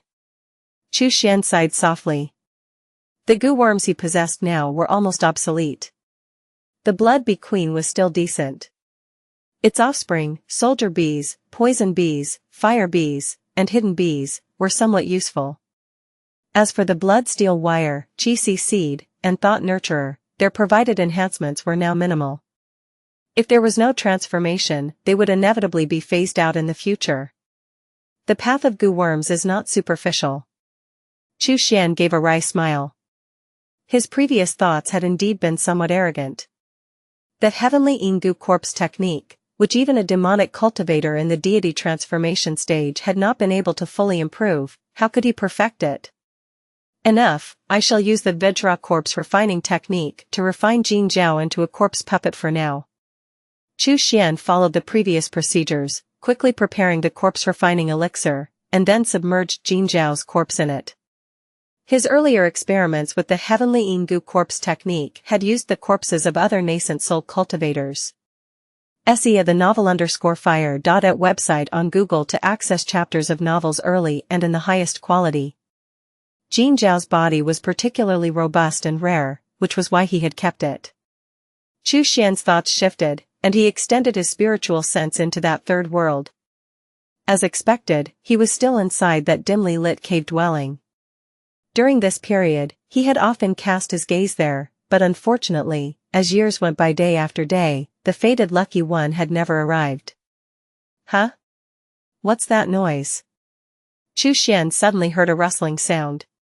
He projected his spiritual sense and looked toward the nearby area. There he startlingly discovered a peculiarly shaped creature. This creature was no bigger than a potato, had 6 slender legs, was covered in a reddish-brown hard shell, yet it also bore gray fur and a slender tail. It looked remarkably like a cockamouse? Xuan was astounded. The little thing was quite uniquely formed. Xuan was actually pleased. His calls had finally been answered. Little fellow, come here, there's something tasty for you. Xuan extended his spiritual sense, trying his best to produce some sounds. Chapter 269, Doomsday for the Cockamouse. Unfortunately, Xuan's spiritual sense was heavily suppressed here. Even though his spiritual sense was exceptionally strong, he could not teleport objects through the air. Creating any sound was also exceedingly difficult. Over this period, Xuan had periodically focused his spiritual sense here, partly with the intention of tempering it. The suppression of spiritual sense in this place was, in fact, a form of refinement. Over time, his spiritual sense would become increasingly resilient. There weren't many methods for tempering spiritual sense, and even fewer were safe. Xuan always knew how to seize opportunities. After a while, the creature resembling a cockamouse remained distant from the shards of the mirror. It merely wandered around the area and then disappeared from Xuan's spiritual range. Damn it! Xuan cursed under his breath. This had been a rare opportunity. To date, his understanding of this world was still nil. After a good while longer, the cockamouse did not reappear. Xuan resigned himself to quietly tempering his spiritual sense. 1 day, 2 days, 3 days. The day and night cycles here were surely different from those on Blue Star. Xuan's concept of day and night was based on Blue Star's cycle. He noticed that every few days, the cockamouse would come out to roam for a while. It seemed to be patrolling its territory. Once, he even spotted 2 cockamouse appearing together. Xuan surmised that this cave must be the domain of a group of cockamouse. Nearby, there was likely a nest of cockamouse.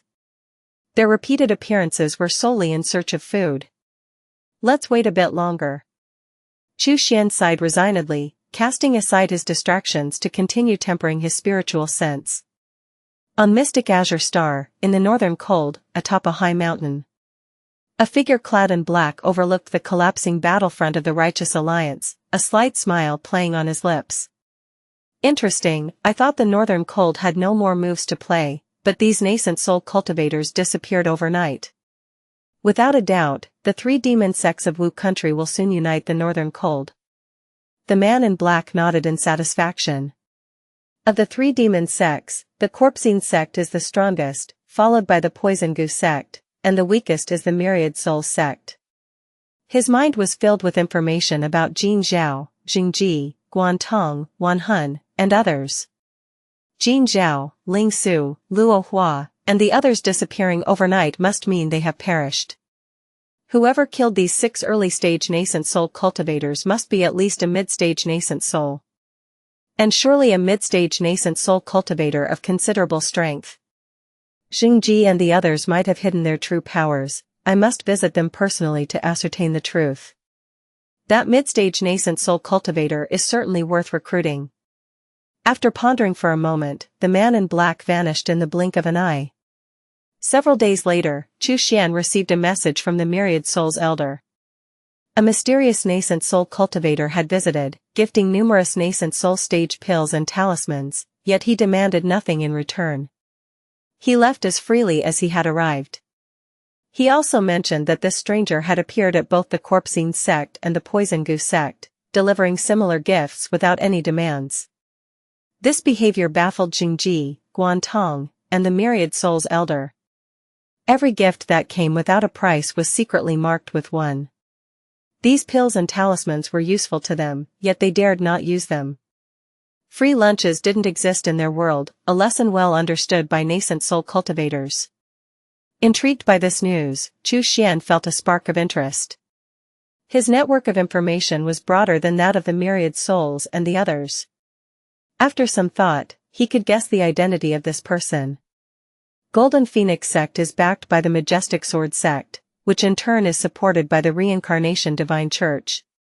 It's the Reincarnation Divine Church supporting Golden Phoenix sect to unify Northern Cold. Now that the Righteous Alliance in Northern Cold is crumbling, it's only a matter of time before the demonic paths unify the region. The one seeking me out now is likely from the heaven-shaking Divine sect. They're probably trying to figure out who eliminated the nascent soul cultivators of the Righteous Alliance. Sir, the novel, F.ir.at website on Google to access chapters of novels early and in the highest quality. Chu Xian chuckled lightly. He couldn't remain hidden forever. However, it was not the time to step into the limelight. Whoever he is, let him be troubled. I still have my own battle of wits and bravery with the Cockamouse. Chu Xian then refocused on that unknown world. He worked hard to temper his spiritual sense, striving to make any noise he could to attract the attention of the Cockamouse. There it is again. Chu Xian heard the rustling sound and was instantly delighted. He urgently tried to stir his spiritual sense, managing to make the shards of the mirror shake slightly. Clang! The sound, particularly jarring in the quiet cave, startled the Cockamouse into hiding. Chu Xian was not surprised, he continued to wait patiently. After a while, the 2 Cockamouse cautiously approached to inspect the situation with the mirror shards. From Chu Xian's perspective, he could clearly see their fur and hard shells. He could only describe them as uniquely ugly. Moments later, one of the Cockamouse picked up a shard of the mirror and scampered toward a dark corner. Chu Xian was thrilled. Finally, they picked me up. Swoosh! The Cockamouse was fast. It agilely moved among the broken stones and quickly entered a dimly lit nest. As it delved deeper, more and more Cockamouse appeared around it. Wait a moment. Chu Xian sensed something amiss. Continuing like this, he would only delve deeper into a sunless plight. Surrounded entirely by Cockamouse. A miscalculation. Chu Xian immediately vibrated his spiritual sense, trying to shake the mirror shard from the stubborn grip of the Cockamouse. However, the creature clamped its teeth tightly. No matter how Chu Xian vibrated, even as its incisors wobbled, the mouse refused to let go. After a while, the Cockamouse tossed the mirror shard into a pile of debris and then turned to leave. Chu Xian surveyed his surroundings. Everywhere were rotting garbage and unknown metallic minerals, along with some shimmering small objects. Presumably, the Cockamouse had been attracted by the gleam of the mirror shard, which is why it had carried it over. Damn it. Xuan clicked his tongue in frustration. Since embarking on the path of cultivation, this was the first time he felt like he had shot himself in the foot. I'll eradicate all Cockamouses someday. Xuan bared his teeth in a grimace, feeling animosity toward a species for the first time. In the following days, he saw a constant stream of Cockamouse coming and going, his chances of revealing himself to others dwindling ever further. He continued to temper his spiritual sense. Xuan even started to wonder if this unknown world was devoid of any humanoid intelligent life. Just as Xuan was about to reluctantly withdraw, a deafening rumble echoed. Crash! Rocks were suddenly smashed apart. The Cockamouse nest was exposed to the sunlight. The Cockamouse immediately scattered in all directions. A monstrous insect with a fierce appearance extended its mouthparts, greedily devouring, sweeping the area clean of Cockamouse. The cave where the pile of debris containing the mirror shard was located also became exposed. A large hand reached in. A voice filled with surprise followed, but to Xuan, it sounded no different from birdsong, completely unintelligible. He couldn't understand a single word. Regardless, Xuan was overjoyed. Damn it, he had finally encountered living beings. Chapter 270, I'm your golden ticket. With the aid of the light, Xuan could clearly see the appearance of the speaker. It was a fair-skinned, somewhat short adolescent dressed in brown leather attire. His vital areas were protected by hard gray shells. On his waist hung a small basket woven from vines, filled with a few Cockamouse. The creature indulging in a feast appeared to be a centipede, albeit much larger and more menacing than any ordinary centipede. Xuan watched as the young boy rummaged through the pile of debris in the Cockamouse cave. Each time he pulled something out, he let out sounds of surprise until his finger touched the mirror shard and was pricked, causing him to retract his hand with a yelp of surprise. The feasting centipede, alerted by the noise, hurried over to the boy's side. Xuan's heart skipped a beat as he observed the situation with the mirror shard. He saw a drop of the boy's blood rolling on the mirror surface, but it quickly rolled off to the side and seeped into the soil. He breathed a sigh of relief. That was a close call. He thought he might witness a blood oath of ownership. That would have been truly troublesome. He would become like a genie trapped in a lamp, having to look after this kid for a lifetime. The boy, wrapping his palm with a piece of tattered fur, pulled out a heap of items, including the mirror of the Myriad Realms shard.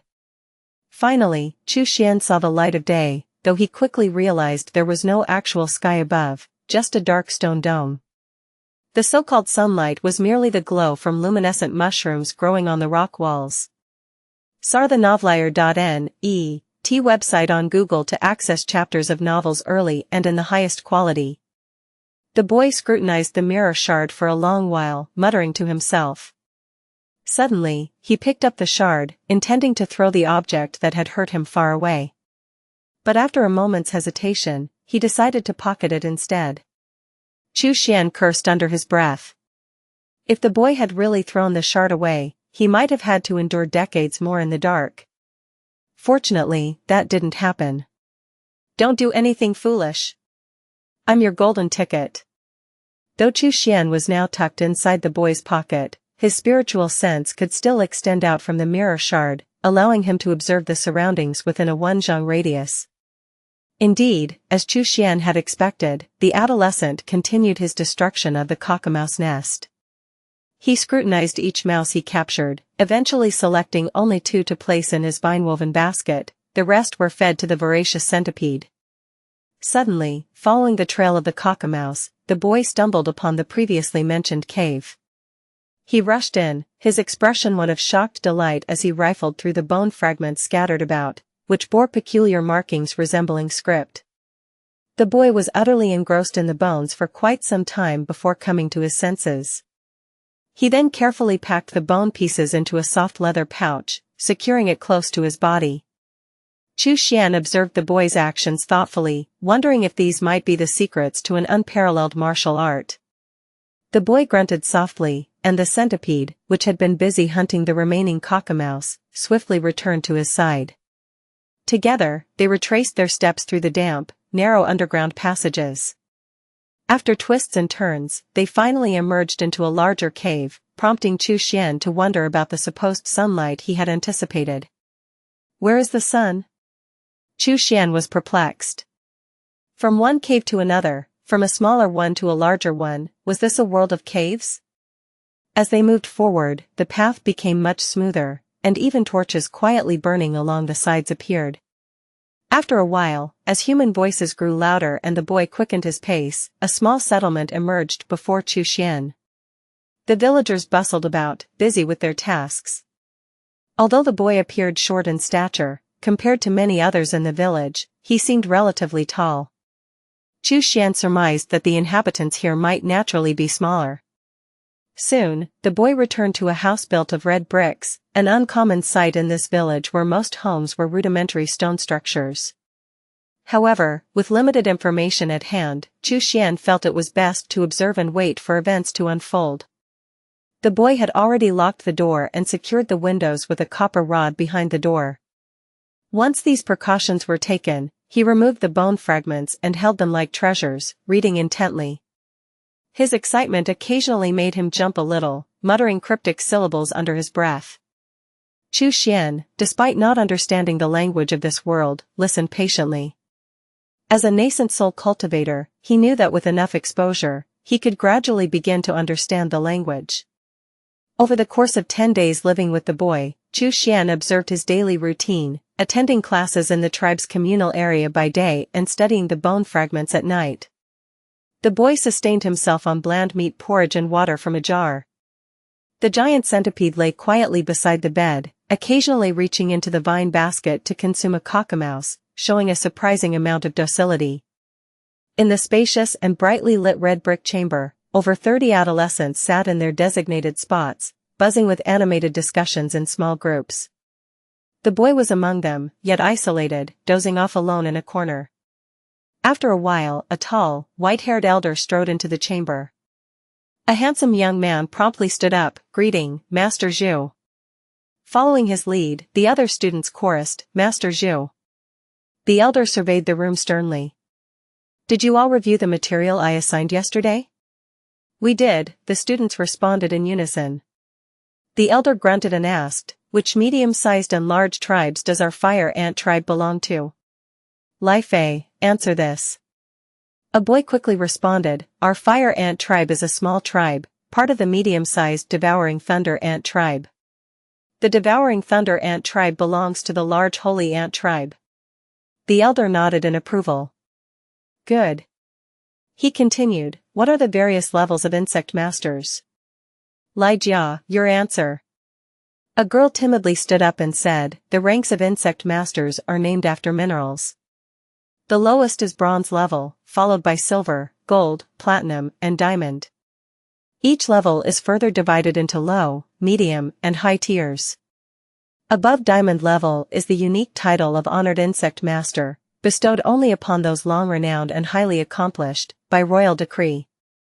Chapter 271, This Old Man Must Lend a Hand plus, Turn Off Reset.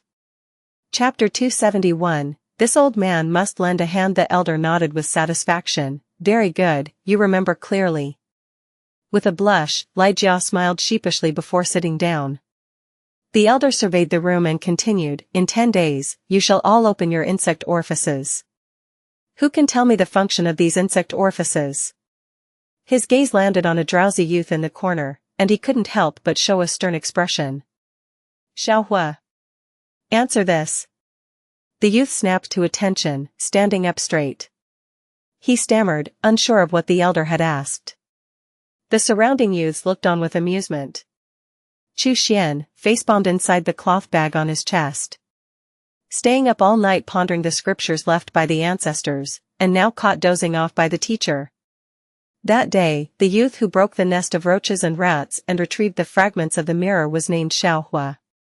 During this time, Xuan listened to Xiaohua's monologues and gradually came to understand the language and script of this world.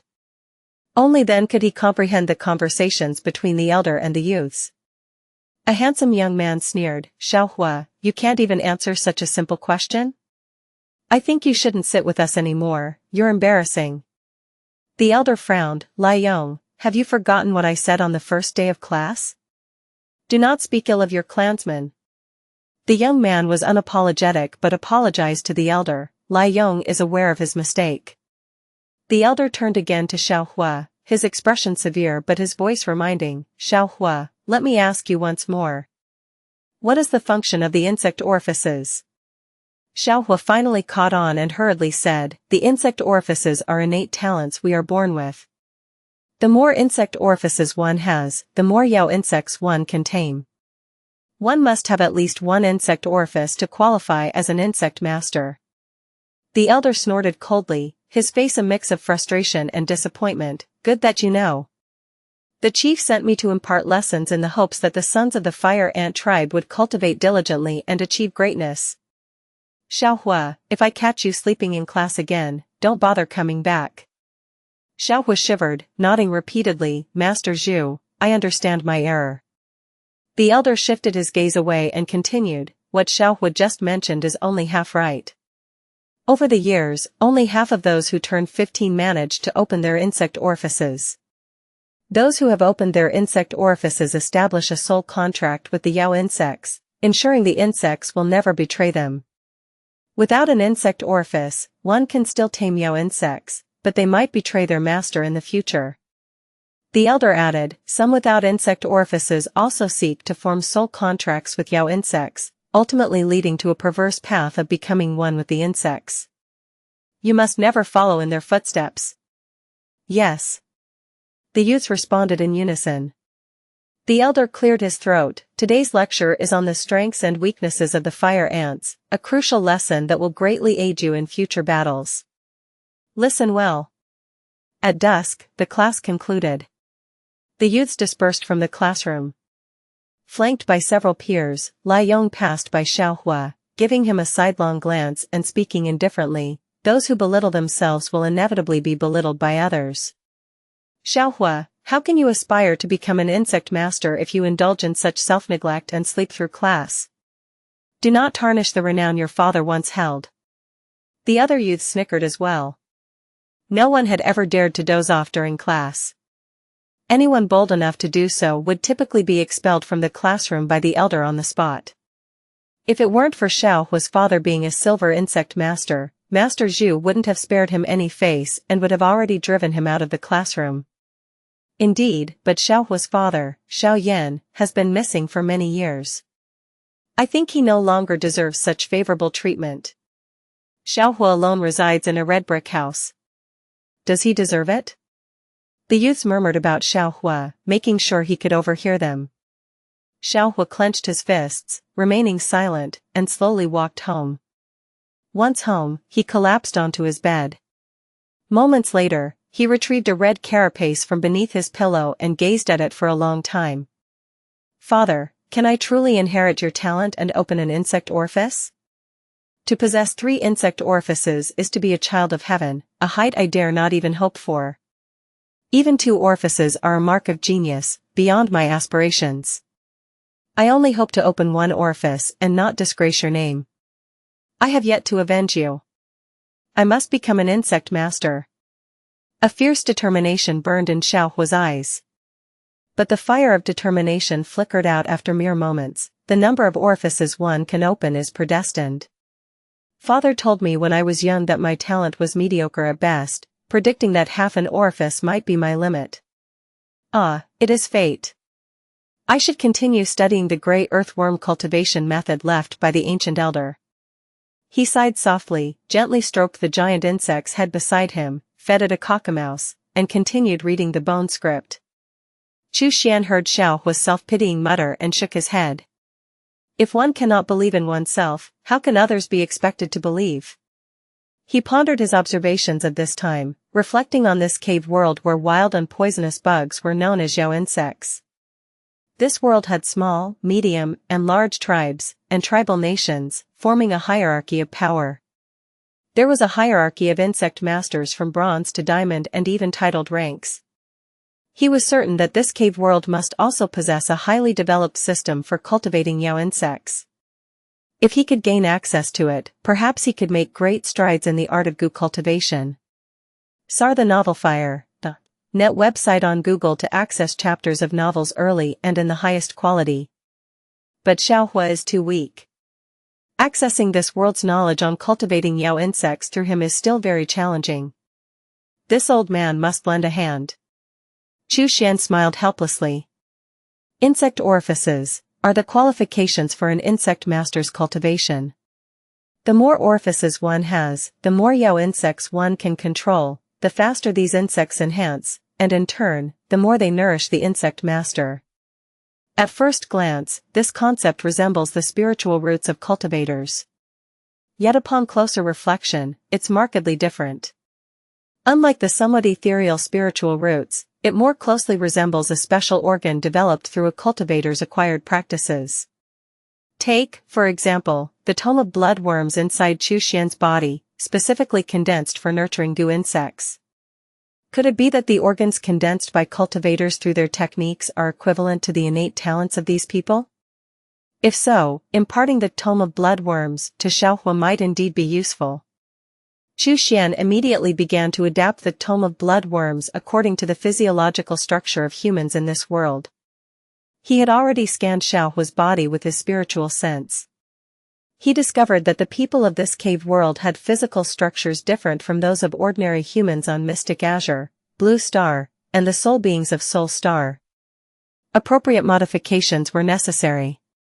Otherwise, the technique would be useless. It might even produce adverse effects. The tome of blood worms is merely a foundation establishment stage technique. Thus, it only took him a day to successfully modify it. Chapter 272, a technique more suited for cave dwellers' constitutions plus, turn-off reset. Chapter 272, a technique more suited for cave dwellers' constitutions. Alright, this is a technique more suited for the constitution of cave dwellers. Start cultivating it diligently, Chu Xian said with a nod of satisfaction. He activated his spiritual sense, causing the fragments of the mirror to tremble. At that moment, Xiaohua was perusing bone scripts. Suddenly, he felt something vibrating in his embrace. He hurriedly opened it to find that it was the mirror shard making a noise. This thing. I had planned to polish it up and sell it for some money. Could there be something unusual about it? Xiaohua looked bewildered. Chu Xian was speechless upon hearing this. So, you brought the mirror shard back just to make some money? Words are appearing on it? Xiaohua, puzzled, was about to set the mirror shard down. Suddenly, he noticed lines of text emerging on it. Search *theovalfire.at website on Google to access chapters of novels early and in the highest quality. The Orifice opening scripture. Xiaohua read carefully, greatly astonished. This thing could actually open an insect orifice. Although it was only one, it was still extraordinary. Xiaohua had never heard of such a miraculous book existing in the world. The cultivation method left by the ancient elder concerns the gray earthworm. The gray earthworm is easy to obtain, and if truly cultivated, it could become a significant aid to me. But this orifice opening scripture seems far more useful. Xiaohua hesitated between the two. Seeing his indecisive expression, Chu Xian couldn't help but shake his head internally. Hesitation does not befit a cultivator. The gray earthworm is what the cave dwellers call those insect-like creatures resembling Cockamouse. Compared to the gray earthworm cultivation method, isn't the choice obvious? The orifice opening scripture is far more important. After much deliberation, Xiaohua finally chose the orifice opening scripture. However, the scripture had appeared only once on the surface of the mirror shard. Xiaohua had hardly memorized any of it. His face colored with anxiety. What am I to do? I didn't remember it. With no other choice, Chu Xian had to condense his spiritual sense into text and make the orifice opening scripture appear once again on the surface of the mirror shard. Xiaohua was overjoyed. This mirror shard is pretty good. He hurriedly began to memorize. Condensing text with spiritual sense is a delicate task. I can only do it twice a day, Xian shook his head, retracting his spiritual sense. He had a very poor impression of Xiaohua, but now he had no choice but to begrudgingly display the orifice opening scripture to him again and again. A nascent soul great cultivator reduced to menial labor, how utterly frustrating. Even more exasperating was Xiaohua's mediocre aptitude. The orifice opening scripture had appeared twice, and this person had only memorized a quarter of it. The rest would have to be displayed by Xian using his spiritual sense the next day. Why isn't he a super genius? Xian sighed wistfully. To think that expanding and strengthening his position in this cave world, obtaining extensive methods of cultivating Yao insects, could be so challenging. Well, let's observe him a bit longer. If he really is hopeless, I'll find an opportunity to switch hosts. Xian shook his head and fell silent. In a blink, Xian redirected his attention, collecting some ice soul to continue cultivating the mysterious heavenly ice soul scroll. In his spare time, he consumed the flesh of the nether crocodile to cultivate the 1,000 refinements dragon elephant technique. Soon, 10 days passed. Though the cave world lacked a natural day-night cycle, it had a system of bells and drums decreed from above. The cave dwellers called them morning bells and evening drums. The bell signified morning. The drum signified dusk. Xian estimated that these corresponded to around 7 in the morning and 7 in the evening. At this moment, the youths of the fire ant tribe gathered in the tribe square, quietly waiting. A middle-aged man with graying temples and an imposing presence strode up to the youths. The youths showed respect, chorusing, "We greet the chieftain." The chieftain surveyed the group and nodded slightly. He waved his hand. The importance of opening an insect orifice goes without saying, so I'll spare you any superfluous speech. I will say just this, anyone who can open one insect orifice will receive the tribe's full support, with all resources prioritized for their use. Those who open 2 insect orifices will be declared holy sons of the tribe, enjoying the finest treatment. The chieftain spoke sternly, remember the name of Lai Ting, your predecessor. He is your role model. With these words, the gathered youths were visibly inspired. They had long heard of what the chieftain now confirmed. Many among them were ordinary civilians within the tribe. Without notable lineage or talent, their only path was to open an insect orifice at 15. Opening just one orifice and receiving 7 to 8 years of nurturing would at least make them a bronze insect master. That would make them a pillar of the tribe. And if one could open 2 orifices, that was even more impressive. Within 10 years, they would surely become silver insect masters. And likely future chieftains to wield authority over the fire ant tribe. The chieftain of the fire ant tribe, Lai Xiao, was a silver insect master. The fire ant tribe had only ever produced one gold insect master, who had been recruited by the devouring thunder ant tribe 50 years ago. This was the very Lai Ting that chieftain Lai Xiao had just mentioned. Within the tribe, Lai Ting's name was often used to inspire the younger members to strive for greatness. Among the crowd, Xiaohua clenched his fists, his eyes brimming with aspiration. Xian, always keeping an eye on the happenings in the cave world, absorbed every word of the chieftain's speech. Let's get on with it already. So much unnecessary talk, he muttered, shaking his head. Lai Xiao took a deep breath and announced loudly, bring forth the fire ant bronze statue. No sooner had he spoken than 4 robust men appeared, carrying a massive bronze statue. The statue, over 3 meters in length and half a meter high, depicted a fierce and terrifying giant ant. Flames seemed to emerge from the ant's feet and its mouth spewed fire, lending it a lifelike appearance. Xian gazed thoughtfully at the fire ant bronze statue. It was too close for him to discern its internal structure from his perspective, but he could tell that the statue was quite unusual. It appeared to contain the essence or spirit of a Yao insect. It must be an artifact crafted by the powers of this cave world, using secret methods to assess the insect orifice aptitude, Xian surmised. At that moment, Lai Xiao called out, those who are to open their insect orifices, come forward one by one and place your palm on the surface of the statue. After speaking, he stepped aside to join the tribe's elders. He signaled to the sixth elder, a slightly younger-looking figure among them, who stepped forward and stood beside the statue. Yes. The youths responded solemnly and quickly formed a line. The first youth approached, taking a deep breath before hesitantly pressing his palm against the statue. The fire ant bronze statue flickered several times. Light surged into the youth's body and, after a moment, returned back into the statue, culminating in a dim, lackluster point of light at the head of the statue.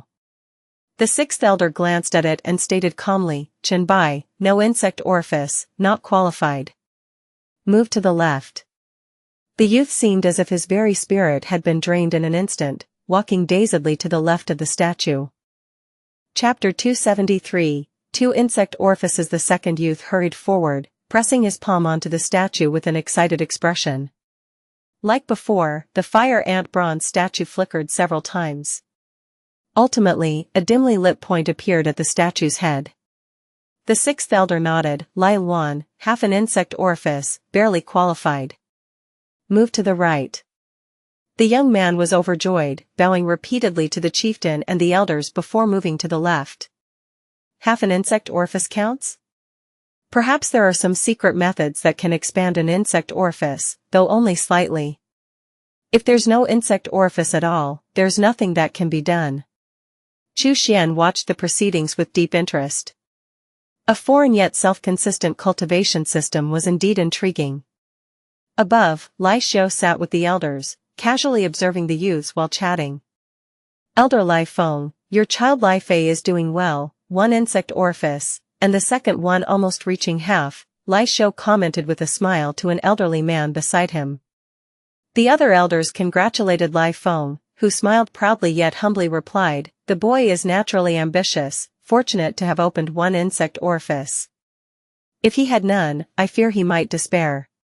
He added, "I think Elder Lai Wu's Lai Yong is very likely to open two insect orifices." The other elders agreed, yes, Lai Yong dared to touch Yao insects when he was just born, dug up grey earthworm nests at 5, and tamed 2 grey earthworms by himself at 10. He's bound to open 2 insect orifices.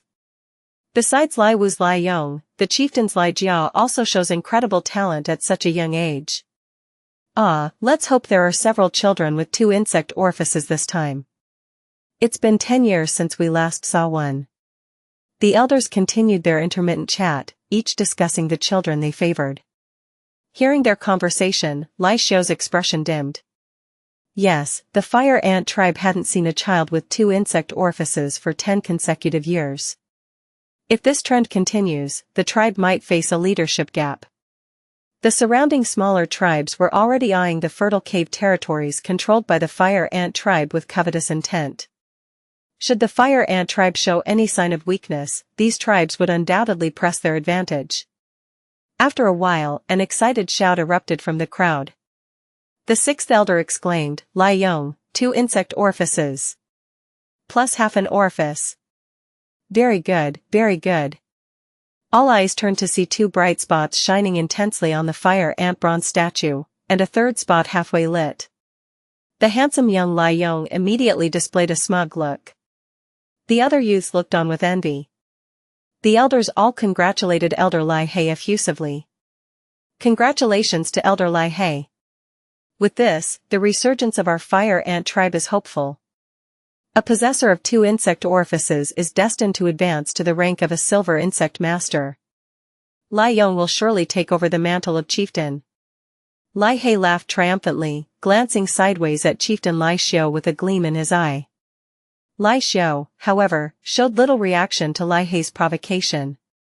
He had watched Lai Yong grow up. It would have been more surprising if he hadn't opened 2 insect orifices. Yet, it was unfortunate that following Lai Yong, 4 consecutive individuals were found without any insect orifices, casting a shadow over the elders' moods. Suddenly, Elder Lai Feng spoke up. "Xiaohua is promising, he tamed a blackback worm at 5.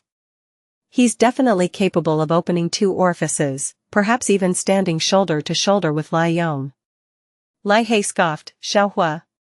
That boy was caught sleeping in Master Zhu's class just a few days ago. Ever since his father disappeared, he's become increasingly arrogant. I think it's high time his privileges were revoked. Search the novelfire.net website on Google to access chapters of novels early and in the highest quality. Lai Xiu frowned. Elder Lai He, your words are rather biased. Xiaohua has always been diligent. It's his excessive training that leads to fatigue. The other elders blinked but echoed Lai He's sentiments. Elder Lai He is right. Xiaohua shows such disrespect even to Master Zhu. Clearly, he has given up on himself. I think it's a waste for such a child to live in a red brick house. It would be better given to the family of the sixth elder. That's inappropriate to say. Lai Xiu's expression darkened upon hearing these comments. It was clear that many of the elders supported Elder Lai He, disregarding him as the chieftain. Lai He glanced at Lai Xiu, a cold smile in his heart, while Lai Xiu sighed internally and remained silent. Nearly everyone in the fire ant tribe bore the surname Lai. Those of other surnames were mostly later additions to the tribe. Xiaohua's father, Xiaoyan, was a silver insect master who had been recruited by Lai Xiu 16 years ago, bringing Xiaohua into the fire ant tribe. Xiaoyan, a loner by nature and not good at making friends, had not only failed to make friends within the tribe but had also offended many. Later, Xiaoyan went missing during a mission after being ambushed by the young chieftain of the high-legged spider tribe. Typically, even if a silver insect master died in battle, his offspring would receive the best treatment until they opened their insect orifices. However, due to Xiaoyan's background, Xiaohua was not well regarded within the fire ant tribe, and his treatment significantly declined. Only Lai Xiu had covertly helped Xiaohua on several occasions. The red brick house was one of the few benefits he had preserved for Xiaohua. Elders Lai Feng and Lai He, who both had poor relations with Xiaoyan, clearly intended to sabotage Xiaohua by speaking out.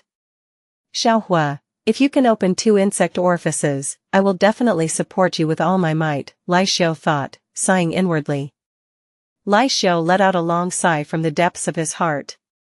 At that moment, Xiaohua had already stood before the statue of the fire ant. He hesitated for a long while before finally placing his palm upon it. A strange surge of energy poured out from the statue, flooding into his body. In no time at all, the energy returned to the statue. Chu Xian, whose divine sense was very near to the statue, also felt the flow of this energy. It resembles the spell used when selecting spiritual roots, he mused. The method is surprisingly similar. If my true form were here, the outcome could easily be altered. But now, with only a fraction of my divine sense, heavily suppressed, I can do nothing. Chu Xian couldn't help but shake his head.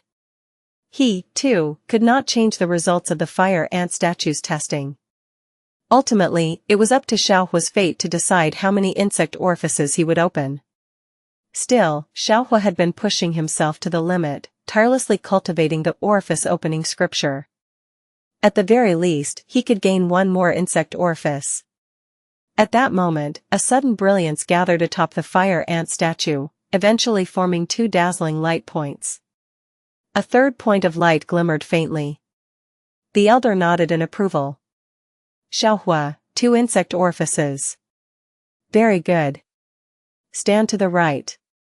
Lai Xiu sprang to his feet, laughing heartily. Good. Xiaohua, you have not disgraced your father's illustrious name. The expressions of Elder Lai He and Lai Feng, however, were grim, as if they had bitten into a fly. This boy, he had actually opened 2 insect orifices? The handsome youth, Liao Yong, upon hearing the news, narrowed his eyes and scrutinized Xiaohua from a distance, as though seeing him in a new light. As for his entourage, they were now mentally shaken, fear creeping into their hearts. They dreaded that Xiaohua, having been nurtured as the future holy son of the tribe, might one day come after them. Xiaohua stood before the fire ant statue, his heart brimming with excitement. 2 insect orifices. 2 insect orifices. He thought, overjoyed. I've truly opened 2 insect orifices. He could hardly hold back the tears. It had been so hard, so incredibly hard. Indeed, it has been no easy feat, Chu Xian muttered. If this brat had failed to open the 2nd insect orifice, all my efforts would have been in vain. He clicked his tongue in appreciation. Chapter 274, Don't Carry the Name of My Black Devil Peak Outdoors Plus, Turn Off Reset. Chapter 274, Don't Carry the Name of My Black Devil Peak Outdoors. After Xianxia successfully opened 2 insect orifices, he immediately received substantial support from the fire ant tribe. The treatment for someone with 2 insect orifices was nearly equivalent to that of a silver insect master. However, since Xianxia already resided in a red brick house, he didn't need to relocate. Chieftain Lai Xiu personally selected several capable women to prepare Xianxia's daily meals and attend to his domestic needs, ensuring his basic living expenses were fully covered by the tribe. Thus, Xianxia no longer needed to hunt gray earthworms for money or consume the poorly flavored meat porridge. He could now dedicate more time to cultivation. Additionally, Master Zhu held daily classes for the youths who had opened their insect orifices, imparting various kinds of knowledge. Xuan watched Xianxia getting on the right track and nodded in satisfaction. Xianxia had become the tribe's cherished holy son, and his status had risen dramatically. He would undoubtedly gain access to more methods of cultivating Yao insects in the future, which was of utmost interest to Xuan. This gray earthworm cultivation method is too simplistic for my needs, Xuan thought, dismissing the technique that he had mastered in just 5 days. Gray earthworms, the most common and numerous iron-level Yao insects in the cave world, had a very low upper limit. In a large nest, among tens of thousands of gray earthworms, at most one might reach the bronze level, with the rest remaining at the iron level. However, the cultivation method allowed for elevating the gray earthworms from the lowest iron level up to the silver level. Yao insects began at the iron level and could ascend to bronze, silver, gold, and higher levels. In the vast cave world, iron-level Yao insects were the most abundant and weakest. Even taming iron-level Yao insects wouldn't significantly enhance one's power, leading to the dismissal of the iron insect master rank by cultivators. Xuan had not yet encountered higher-level Yao insects and thus couldn't assess their true capabilities. However, it was evident that a small tribe's chieftain possessing the strength of a silver insect master indicated that silver-level Yao insects were not rare. Xianxia's first Yao insect is an iron-level blackback worm, Xuan noted. With his 2 insect orifices, he will definitely be able to form a contract with another insect, likely a fire ant, which shares characteristics with the fire bee. If I could obtain the fire ant cultivation method, it might actually be of some use to me. Seeing Xianxia deep in blissful sleep, Xuan withdrew his attention. As Xuan emerged from his cultivation chamber with a swift stride, Jia, who had been waiting outside, promptly rose to greet him. "Elder, you have finally finished your retreat." Xuan nodded slightly. "Prepare some food." "Yes. Right away." Jia responded respectfully and hurried off. Moments later, a long table laden with 60 exquisite dishes was set before Xuan, showcasing Jia's culinary talent with a spread that included both hot and cold, meat and vegetarian options. As Xuan feasted heartily, he inquired about the current affairs in northern cold. Jia, animated with excitement, replied, "While you were in seclusion, our Wu Kingdom's 3 sects have been completely victorious. For some unknown reason, all the nascent soul cultivators of the righteous sects have mysteriously disappeared, leaving their golden core cultivators no match for us. Just a few days ago, our 3 nascent soul ancestors jointly shattered the grand formation of the Golden Phoenix sect. It won't be long before we cleanse all the righteous Tao in northern cold." Grinning, Jia added, "At that point, northern cold will be under the complete control of our 3 sects." Xuan, picking up a thin slice of translucent meat, continued eating and asked, "How are my senior brothers and sisters faring now?" "They're all busy plundering treasures outside. It's been a long time since any of them returned," Jia hurriedly replied. "I heard that Elder Chao Mo and Elder Bai Jinkuan have amassed the most loot, living quite luxuriously." Jia looked up tentatively. "Elder, why don't you go out and seize some treasures too? Isn't this the perfect time to wipe them out? So many righteous cultivators would make excellent vessels for soul extraction." Xuan chuckled lightly. "I'd rather not get involved in that mess. It's better to avoid conflicts with my fellow seniors." By the way, did any of the disciples from Black Devil Peak go out? He asked.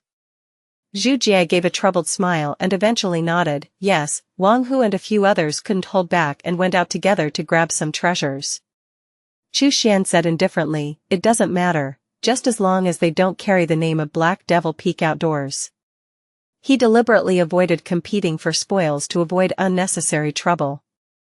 Less is more, and if his subordinates brought trouble his way by slaughtering indiscriminately under the name of Black Devil Peak, he would deal with both the trouble and the troublemakers decisively. Rest assured, you have always taught Wang Hu and the others this way, they naturally wouldn't act under the name of Black Devil Peak, Zhu assured, nodding. Chu Xian said nothing more but continued to eat while perusing messages from myriad souls about the ongoing conflicts in Northern Cold. The unification of Northern Cold seemed merely a matter of time, and so far, nothing seemed amiss. In the still of the night, a shadowy figure approached the Een Sol mountain range, arriving at the foot of Black Devil Peak. She gazed at the ominously dark mountain with a venomous glint in her eyes. Extending her hand, she drew a cultivator's soul from the large soul banner she carried. Is that Lin Fan on Black Devil Peak? She inquired of the quivering soul. Yes, he has been in seclusion there for a long time, not stepping out even once, the soul responded fearfully. Good. The woman sneered coldly and crushed the cultivator's soul between her fingers. She swiftly approached the entrance to Black Devil Peak. The area was protected by an array that only allowed entry to those with a Black Devil Peak token. Effortlessly, she produced a token and entered the peak. The sparse moonlight illuminated her face, revealing a sharp and sinister visage, somewhat reminiscent of Ma Zori from original Yang sect, a false soul stage cultivator. This woman was Ma Feiyue, a nascent soul cultivator of the Ma family who had reached the nascent soul stage 200 years ago and was recruited by the Feather Transformation Heaven Palace. Recently, she had learned that her youngest son, Ma Zori, who had been left behind in Northern Cold, had been slain by demonic cultivators. Enraged by the news, she spoke to herself, myriad souls elder, Xingji, and Guan Tong are all busy fighting over territories. The mountain gates of the three demonic sects of the Wu Kingdom are terribly unguarded. Lin Fan. I'll start with you. How dare your subordinates exterminate my family's descendants?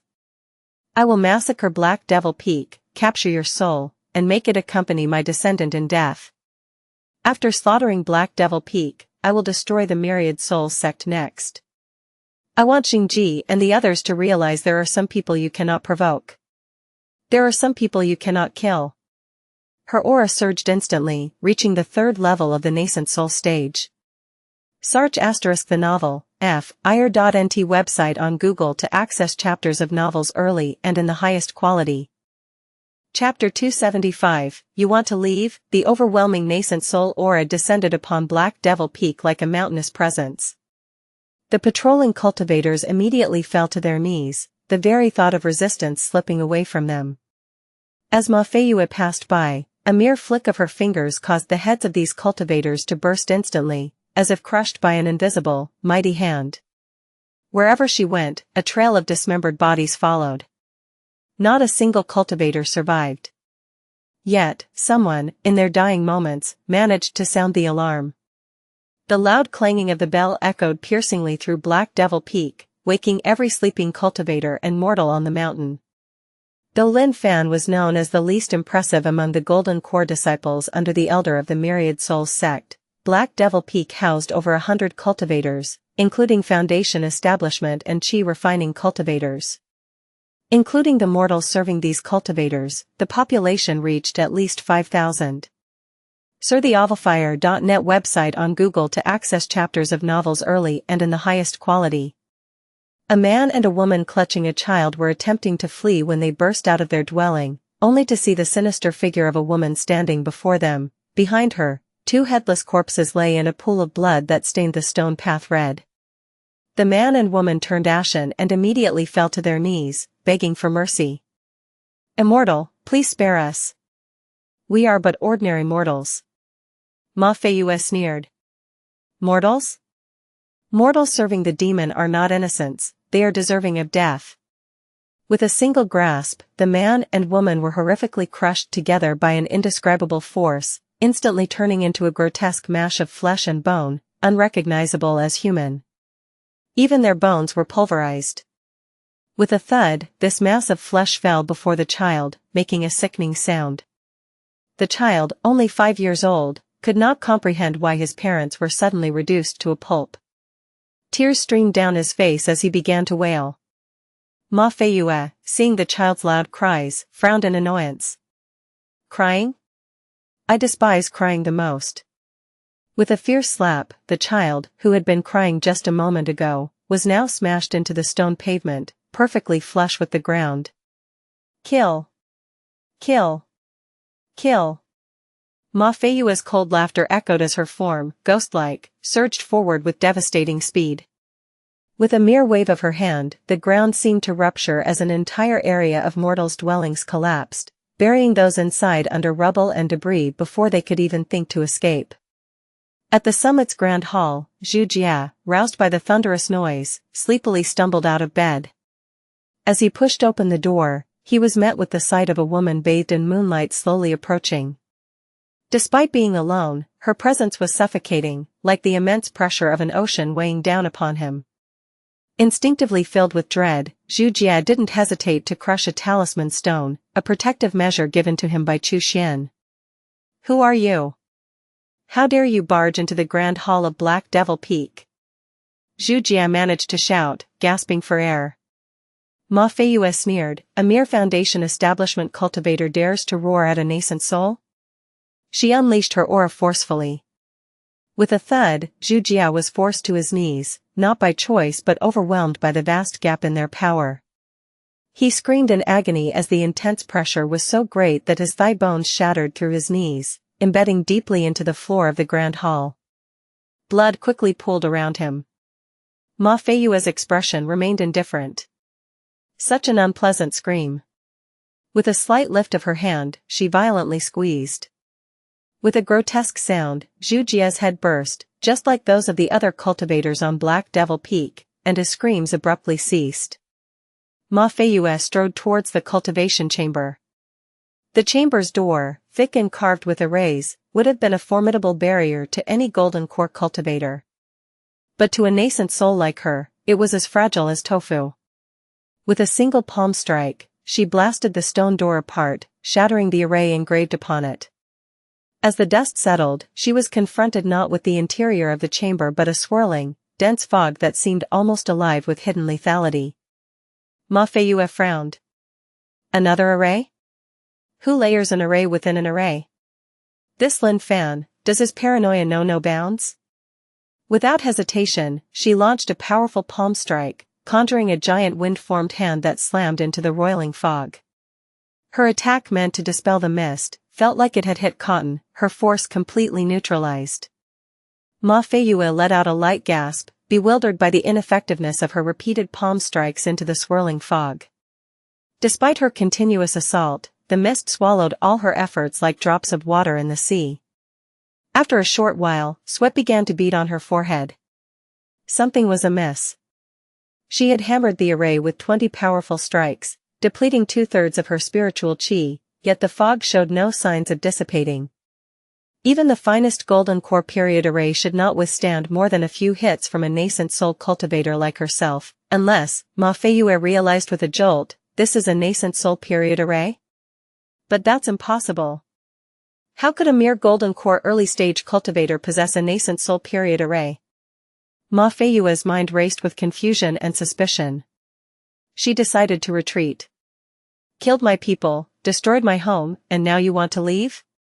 A chilling voice suddenly echoed, causing Ma Feiyue to feel as if a snake had slithered up her back. Her hair stood on end. Without a second thought, she instinctively activated a defensive spell. Wind wall. A barrier of swirling wind formed in front of her. However, she soon realized with horror that the danger was coming from beneath her. Boom! A terrifying ice spike shattered the ground beneath her feet, catapulting her into the air. Her defensive spells proved useless against it. Ma Feiyue spat out a mouthful of blood while mid-air, her anger and shock palpable. This was no golden core cultivator's power, her assailant was another nascent soul cultivator. In an instant, the giant ice spike exploded, scattering palm-sized shards at astonishing speeds throughout the small cultivation chamber. The shards were lethally fast, slicing through anything they touched. The cultivation chamber was now filled with a bone-chilling coldness, infused with densing qi that froze the soul. The wounds Ma Feiyue sustained were penetrated by icy spiritual qi, weaving through her flesh like burrowing maggots, making her body stiff and numb. Die. The icy voice came again from within the mist. Suddenly, two beams of cold light shot out from the fog, aiming straight for Ma Feiyue's forehead and heart. For the first time, Ma Feiyue felt the genuine threat of death.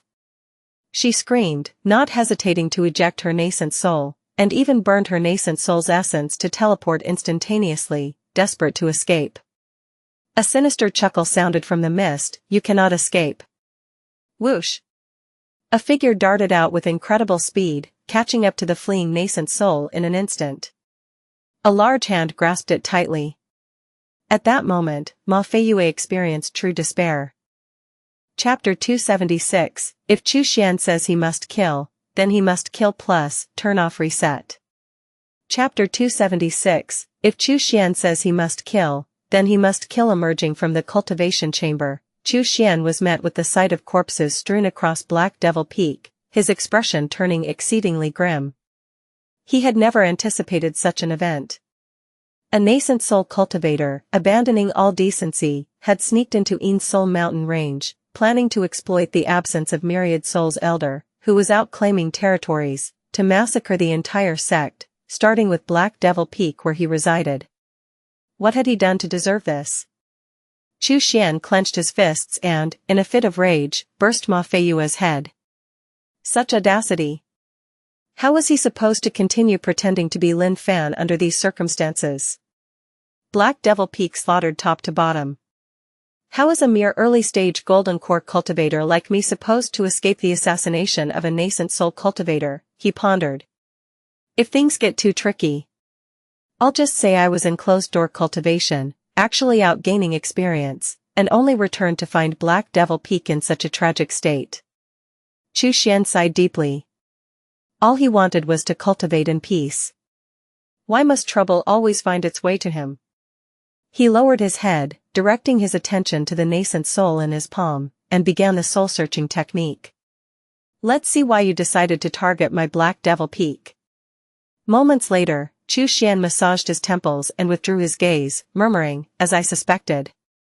Zhong Yan and her subordinates, blinded by rage, slaughtered the Ma family's mortal kin and even claimed to be from Myriad Soul Sect's Black Devil Peak. Wang Hu and the others, foolishly joining Zhong Yan in her looting, ended up being exploited. No wonder Ma Feiyue rushed here from Feather Transformation Heaven Palace for vengeance. His expression was icy. Previously, Zhong Yan had mismanaged Black Devil Peak's assets, exchanging goods for inferior. He had tolerated it to avoid blowing his cover. After all, the assets at Inwood Estate didn't interest him. But now, his people had not only killed, but they had also placed the blame squarely on him, attracting a nascent soul-level massacre. Immediately, Chu Xian contacted Myriad Souls, instructing him to bring Zhong Yan back. He then sat down cross-legged and began to meticulously comb through Ma Feiyue's memories. Coming from Feather Transformation Heaven Palace, her mind might contain valuable intelligence. After the demise of Spirit Feather True Master, Zhao Kai, his principal disciple, took the reins of Feather Transformation Heaven Palace. I had assumed these people would harbor resentment towards the Reincarnation Divine Church. Surprisingly, their support for it only intensified. Chu Xian scoffed as he read. Their revered master had been slain by the higher sect, yet not only did they bear no grudge, but their devotion seemed to have deepened. Upon reflection, this was understandable. If the higher sect could dispatch their master, they certainly held power over them as well. Their increased devotion was likely a show of loyalty, a bid to secure their own safety. Chu Xian mused thoughtfully. Zhao Kai represents the faction of the loyalists, and Ma Feiyue is one of its nascent soul cultivators. However, within Feather Transformation Heaven Palace, There are other nascent soul cultivators who have long been at odds with Zhao Kai. Novelfire.net website on Google to access chapters of novels early and in the highest quality. Ah, and there's a familiar face. Wei Ji, Chu Xian chuckled softly. He began to understand. No wonder Feather Transformation Heaven Palace had remained reclusive within Central Continent. They were torn between supporting the Reincarnation Divine Church and the Heaven-Shaking Divine Sect. Whether it's the Reincarnation Divine Church or Heaven-Shaking Divine Sect, effectively ruling over Mystic Azure Star requires the support of a powerful faction. For both parties, Feather Transformation Heaven Palace is evidently the prime candidate. They have likely both tried to sway the palace with threats and temptations. It's only natural for there to be divisions within its ranks due to this. Chu Xian lightly tapped the steps, his thoughts flowing. Given that Feather Transformation Heaven Palace had not fully aligned with either side, it suggested that they might intervene to balance the forces across various regions. After all, even though the Reincarnation Divine Church and Heaven-Shaking Divine Sect are powerful 6th-level cultivation sects, their reach is limited. On Mystic Azure Star, Feather Transformation Heaven Palace holds undeniable sway. If it suits their interests, they advance, if not, they suppress. Keeping my identity hidden was indeed wise, Chu Xian nodded to himself. With the demonic sects of Northern Cold currently in prominence, they might draw the wary eye of Feather Transformation Heaven Palace. Chu Xian shook his head. For the time being, it was best to continue keeping a low profile. There was no rush to act until the situation became clearer. At midnight, two figures appeared side by side in the sky. It was Myriad Soul's and Zhong Yan. Zhong Yan clung to Myriad Soul's elder's waist, her breath fragrant like orchids. Yet Myriad Soul's elder remained unmoved. Master, why have you summoned me back so suddenly? Zhong Yan inquired. By Jinkuan, He Peng, and Wan Wuying are all out there seizing treasures. If I delay, I'll miss out on much. Could it be that Master intends to compensate me? Zhong Yan giggled. Myriad Soul's elder pointed ahead. We're here. Zhong Yan looked forward, startled. Black Devil Peak? Why come to Black Devil Peak? Wait, why does this place reek so strongly of blood?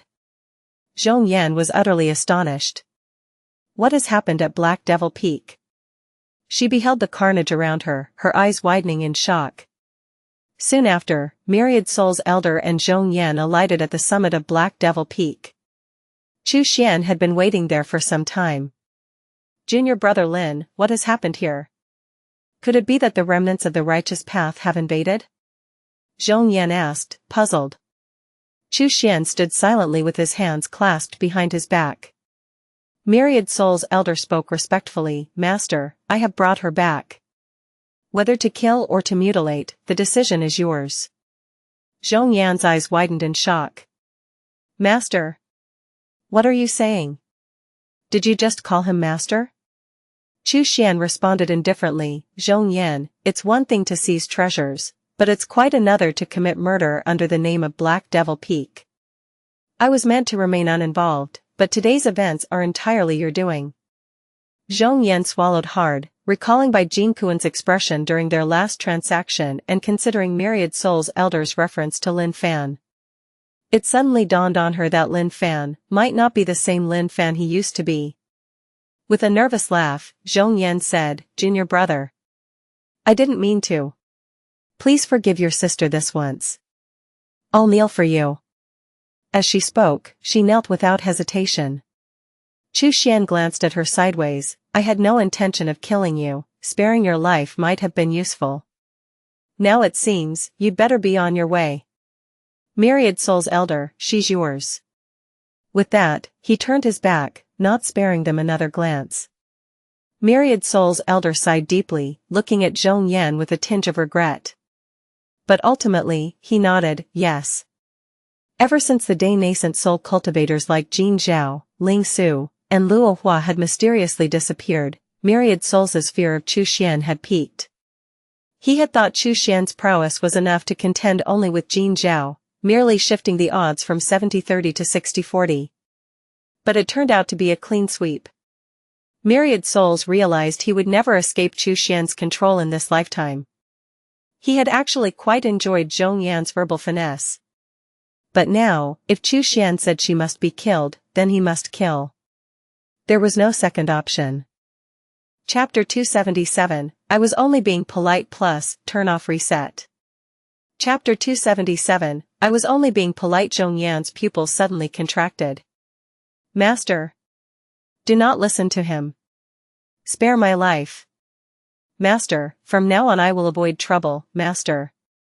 Before she could finish, Myriad Soul's elder spiritual consciousness condensed into a long needle and ruthlessly stabbed into her sea of consciousness. Then he stirred fiercely. In the blink of an eye, a golden core cultivator perished. To her death, Zhong Yan could not understand why Lin Fan, who appeared harmless and easily bullied, had become the master of Myriad Soul's elder. Saw the novelfire.net website on Google to access chapters of novels early and in the highest quality. At Lin Fan's command, she had to die. Without even a sliver of room for negotiation. Myriad Soul's elder knelt down halfway, speaking softly, Master, I did not expect Zhong Yan to be so arrogant, causing such trouble for you. It is a great mistake, please punish me. Xian said indifferently, you are not at fault, it is only that good words fail to persuade a doomed soul. Myriad Soul's elder asked, May I ask, Master, do you plan to reveal yourself or continue to hide your identity? Xian responded calmly, the situation is unclear, and the state of affairs is uncertain. Myriad Soul's elder immediately understood Xian's intent. I understand, I will cover up today's events for you. Xian nodded. Good that you understand. Myriad Soul's elder's eyes showed reverence as he turned to leave. Xian watched his departing figure, his expression as calm as an ancient well. How Myriad Soul's elder would cover up today's events did not concern him. After all, there were always ways to keep others from suspecting. It's just a pity, no one will make me exquisite delicacies anymore. Seeing that Jia had also been decapitated, Xian could not help but sigh softly. This man was still loyal, he should not become fodder for a corpse puppet. Let's give him a proper burial. With a casual gesture, corpse puppets and ghosts flew out, moving bodies and cleaning bloodstains on the Black Devil Peak. Soon, Black Devil Peak appeared rejuvenated. Yet, those who had died could not return. More than 10 days passed. Myriad Soul's elder specially brought some foundation establishment and chi refining cultivators to Black Devil Peak, and also moved many mortals there. Black Devil Peak had become lively once again. Xian was indifferent to all this. However, to fit the identity of Lin Fan, these were necessary covers. Myriad Soul's elder was thoughtful, and he was glad for the peace. On this day, Myriad Soul's elder sent a new message to Xian. Upon hearing Myriad Soul's elder's report, Xian couldn't help but raise an eyebrow. Now that the Northern Cold had been unified, naturally, the division of the spoils was on the agenda. Just this morning, Jingji, Guantong, and Myriad Soul's elder were in the Grand Hall of the Corpsine sect discussing how to divide the lands of Northern Cold. Given the strength of the three sects, with the Corpsine sect being the strongest, the Poison Gu sect the second, and Myriad Soul's sect the weakest, the division proposed by Jingji, although slightly favoring the Corpsine sect, was reluctantly acceptable to both Guantong and Myriad Soul's elder. However, during the meeting, Guantong proposed taking advantage of the Feather Transformation Heaven Palace's current weakened state to try and seize some of the lands of Central Continent and to observe the reaction of the Feather Transformation Heaven Palace. Central Continent, known for its spiritual richness and abundant resources, had always been coveted by all sections. Yet, the Feather Transformation Heaven Palace, as the ruler of Mystic Azure Star, had stood unchallenged in the Central Continent ever since it defeated the Nether Dao sect. Now, the palace resembled a wounded lion, and everyone was eager to see just how severe its injuries were. Guantong's suggestion was immediately vetoed by Jingji and Myriad Soul's elder. Neither wished to complicate matters further. Guantong, driven by his greed, could not reach an agreement with the others and left in a huff. Myriad Soul's elder's message to Xian was regarding this matter. The poison goose sect is far too greedy, he commented. He even dares to covet Central Continent. Xian pondered for a moment and then chuckled lightly. His greed is indeed a good thing. It gives us a chance to assess the current situation of the Feather Transformation Heaven Palace. Xian noted this but did not take it too seriously. Instead, he turned his attention back to the cave world because Xiaohua was about to acquire the fire ant cultivation method. In the cave world, Xiaohua, dressed in silken garments interwoven with gold, a material both light and suitable for all seasons, a vast improvement over his rough insect hide clothing, was served by 2 healthy attendants. After his morning routine and breakfast, he awaited at home. Today, the chieftain would take him and other youths who had opened their insect orifice to receive the wisdom of insects. After this, he would gain the fire ant cultivation method and be given a fire ant egg of his own, his second Yao insect. Named after the fire ants, the fire ant cultivation method was undoubtedly the best. Refined through countless practices by insect masters, it was nearly flawless.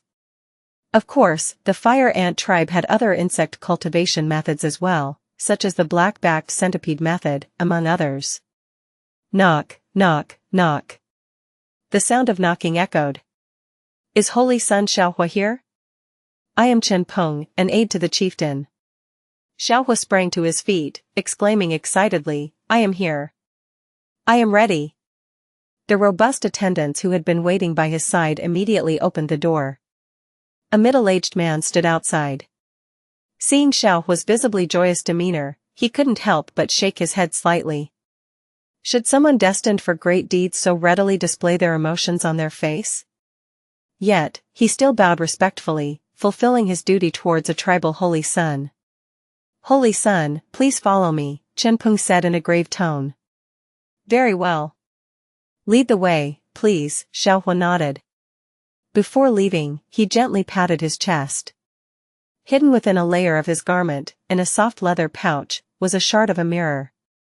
Without the orifice opening scripture that appeared on this mirror shard, he could never have opened his second insect orifice, nor would he have become a tribal holy sun enjoying such privileges.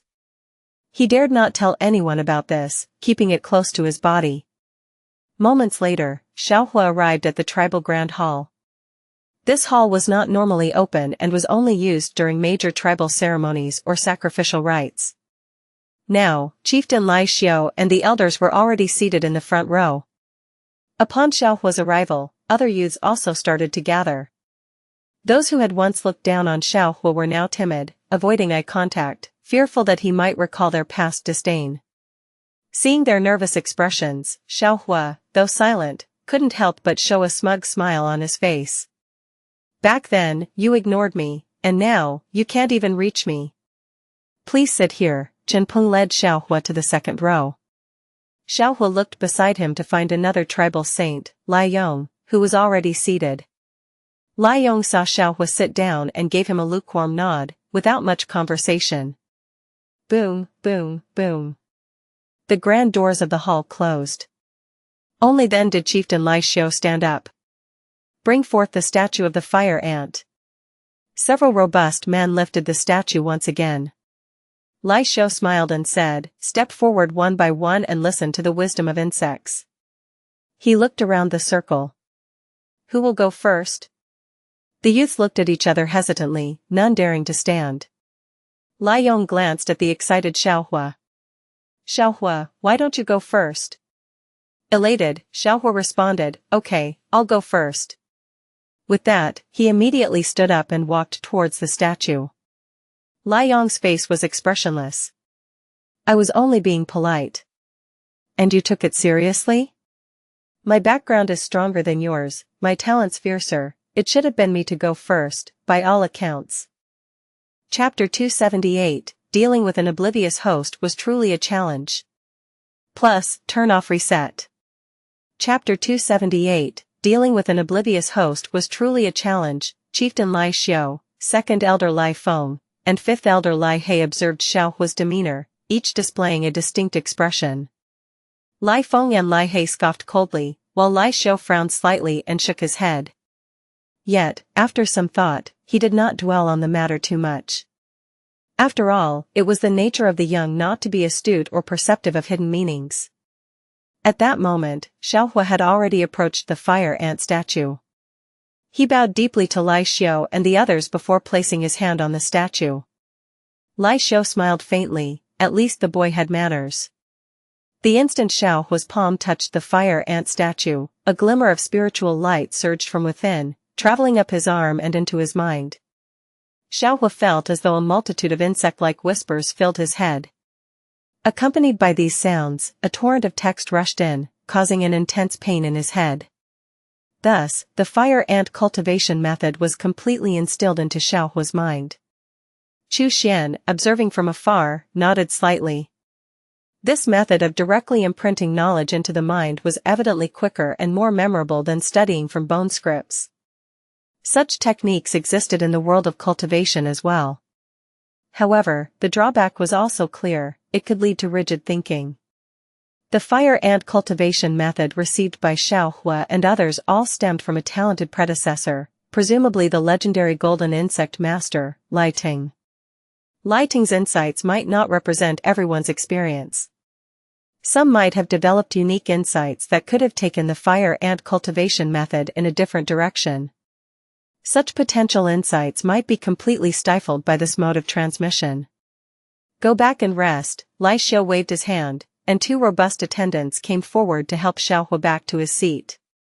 After Xiaohua's return, Lai Yong immediately stepped forward to receive the wisdom of insects.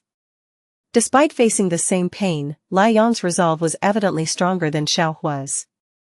He gritted his teeth and endured without assistance, walking back to his seat on his own. Lai Xiao looked at him approvingly and nodded, "Well done." Following that, other young men and women like Lai Jia and Lai Fei approached the statue to listen to the wisdom of insects. This continued until noon, when the ritual finally concluded. "The fire ant eggs are ready, each of you may come and take one," announced Lai Xiao. He clapped his hands, and immediately, 3 robust attendants brought forward 3 large wooden platters adorned with exquisite patterns. In the cave world, where minerals were abundant but wood was scarce, wood was extremely valuable. The use of beautifully crafted wooden platters to hold the fire ant eggs demonstrated the tribe's emphasis on this event. By now, Xiaohua and the others had recovered from their pain. He scanned the area, noting there were 16 ant eggs in total. Each was the size of a palm, radiating a deep red hue and seemingly emitting heat. Chu Xian, accustomed to scanning with his spiritual sense, suddenly took notice. This ant egg is extraordinary. He observed that one of the eggs gleamed with a brilliant gold-red hue, unlike the others. He immediately activated his spiritual sense, vibrating the shard of the mirror, attempting to signal Xiaohua to choose that particular egg. However, Xiaohua, feeling the vibration of the mirror shard, tensed up instead, clutching at his chest tightly. Lai Xiao noticed his movement and asked with concern, "What's the matter? Are you feeling unwell?" Xiaohua shook his head, a little. "Then pick an egg and go rest," Lai Xiao said with a smile. "It's normal to feel a bit unwell after listening to the wisdom of insects. Just eat well and rest." "Yes," Xiaohua replied. Without overthinking, Xiaohua grabbed an egg at random and turned to leave. The one with the gold-red interior, however, was taken by Lai Yong. Chu Xian rolled his eyes. Dealing with an oblivious host was truly a challenge. That night, Xiaohua eagerly began cultivating the fire ant egg. The cultivation method states that fire ant eggs need a high-temperature environment to hatch, he noted. Luckily, the tribe has already delivered fire stones, and I can now start constructing an incubation basin. If all goes well, it should hatch in 3 days, and then I'll need the servants to quickly prepare the daily insect feed. As Xiaohua muttered the fire ant cultivation method to himself and busied his hands, Chu Xian listened to his continuous chatter, the complete fire ant cultivation method quickly forming in his mind. After a while, he nodded repeatedly. Not bad, this fire ant cultivation method is indeed quite ingenious," he mused. This method allows the fire ants to develop independent thinking, separate from the queen. This recipe is quite valuable. A spark of inspiration flashed through Chu Xian's mind. Suddenly, he thought that perhaps he could experiment with fire bees. Ants and bees share similar social structures. Since the fire ant tribe successfully used this cultivation method for fire ants, he could potentially apply it to cultivate fire bees as well. Blue star. Upon Xuan's thought, the queen bee delivered a fire bee egg to him. He fetched several fire-attributed spiritual items from his storage bag. These items shared the common property of creating a relatively high-temperature environment around them. However, Xuan was well aware that the fire bee egg was only a first transformation go. Thus, he chose only foundation-level spiritual items for the task, knowing that too high a temperature might instantly destroy the egg. As for the recipe, I don't have the materials from the cave world here, but I can substitute them with medicinal properties and theories. It's not hard to complete the recipe, he thought. Excitement flickered across Xuan's face. Indeed, coming to this cave world had not been a mistake. It's just a pity that the starting point is so low. If I had been picked up directly by the higher-ups of a large tribe or even a tribal nation, I could have immediately obtained numerous Xiao insect cultivation methods. I might even control the insect masters of an entire nation, tailoring cultivation methods specifically for them, like for blood steel wire or the blood bee queen, he pondered, shaking his head. A low starting point was no obstacle, it could always be compensated for. If the host does not strive, then this old man will strive on his behalf, ready to switch hosts if necessary. With enough audacity, he could switch twice in a day. Search * the novel, F.ir.at website on Google to access chapters of novels early and in the highest quality. Black Devil Peak. Xuan stepped out of his cultivation room, deep in thought. I need someone I can trust. Firstly, to gather intelligence. This would corroborate the information provided by Myriad Soul's elder, ensuring he does not betray me. Secondly, to collect materials. The fire bee cultivation requires many materials, and he cannot afford to waste time collecting them himself. Such tasks cannot be entrusted to just anyone. He thought hard and considered Wan Wuying. Compared to others within the Myriad Soul sect, he certainly trusted Wan Wuying more. Moreover, currently controlled by Myriad Soul's elder and utterly despondent, if Xuan were to extend a hand, it would surely be remembered for a lifetime by Wan Wuying. Chapter 279, Meeting with Wan Wuying again plus, Turn off reset. Chapter 279, Meeting with Wan Wuying again. With this in mind, Xuan immediately sent a message to Myriad Soul's elder, instructing him to bring Wan Wuying to Black Devil Peak. At that moment, Myriad Soul's elder was outside. Upon hearing Xuan's transmission, he promptly nodded in agreement. However, he still asked, Master, has Wan Wuying offended you? Do you wish to kill him? He is right beside me now, shall I kill him and send you the body? Xuan replied, I want him alive. And you, come along as well. Yes, yes, yes, Myriad Soul's elder dared not disobey. By dusk, Myriad Soul's elder arrived at Black Devil Peak with Wan Wuying. This was Xuan's second encounter with Wan Wuying. Now, Wan Wuying looked much leaner than before. The first time they met in the Myriad Soul sect, Wan Wuying had the ambition to assault the nascent soul path in his eyes. But now, those eyes were dimmed and tired, clearly weary of being manipulated. Junior brother Lin, Wan Wuying greeted Xuan with a bow. He looked puzzledly at Myriad Soul's elder, seemingly questioning why he was brought to Black Devil Peak. Myriad Soul's elder ignored him and turned to Xuan, bowing, Master, I have brought him, your will be done, whether to kill or flay. Xuan grimaced. Am I really seen as someone who must exact vengeance in your eyes? Hearing this, Wan Wuying was stupefied. What have I done to deserve death or dismemberment? Wait, what did you call him? Master? Stunned, Wan Wuying looked up at Lin Fan again, reassessing the early-stage Golden Core junior brother as if seeing him for the first time. Xuan commanded calmly, remove the restrictions within his soul. Myriad Soul's elder hesitated for a moment but carried out the order. Moments later, Wan Wuying felt as if a massive weight pressing deep within his soul had suddenly vanished. The relief was so profound that he almost cried out in joy. You may go about your business, Xuan dismissed with a wave of his hand. Yes, subordinate withdrawing, myriad souls elder bowed and left. His mind was filled with questions, but he dared not ask any. After all, this was the formidable figure who had made well-known righteous cultivators like Jin Zhao, Ling Su, and Luo Hua disappear overnight. After myriad souls elder departed, Wan Wuying knelt on one knee, expressing his gratitude. Thank you, Senior, for your assistance. I have no way to repay you and am willing to serve you. I will spare no effort, even at the cost of my life. Sar the novelfire.net website on Google to access chapters of novels early and in the highest quality. Xuan chuckled softly. Wan Wuying was indeed a clever man. He appreciated dealing with smart people. There was no need to overthink things. However, Xuan had no intention of revealing his true identity to Wan Wuying.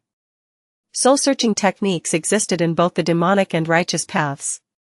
If Wan Wuying were captured and his soul searched, Xuan's identity would be exposed entirely.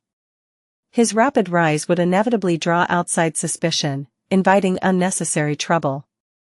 I need someone to work for me, Xuan said calmly. But rest assured, as long as you handle matters well, I can grant you anything you desire. Even nascent soul spiritual items. Back then, he had acquired a considerable number of nascent soul spiritual items, more than he could use. They would serve perfectly as bait to entice Wan Wuying. With that, Xuan stretched out his hand and a soul-breaking spike appeared in his palm. He let it glimmer before Wan Wuying's eyes for a moment before withdrawing it. Seeing this, Wan Wuying's heart surged with joy, and he immediately bowed low. This subordinate is willing to serve, Senior. His remaining lifespan was limited, and his only hope was to set foot on the nascent soul path. He had thought himself doomed to a life of futility. Yet, this senior not only helped him break free from myriad souls elders' restrictions but also promised him nascent soul spiritual items. It ignited a blazing flame of hope in his long-darkened heart. I want you to report on the situation in northern Cold to me at regular intervals, Xuan continued calmly. He flicked out a jade slip inscribed with his spiritual sense. Additionally, take time to gather these materials for me. Wan Wuying accepted the jade slip respectfully, bowing deeply. This subordinate will fulfill your command. Xuan then flicked out a small insect egg. Swallow this. It's merely a necessary measure. Wan Wuying had anticipated this step and showed no surprise. Without hesitation, he swallowed the egg in one gulp. Xuan smiled. Wan Wuying, I trust you. Go now.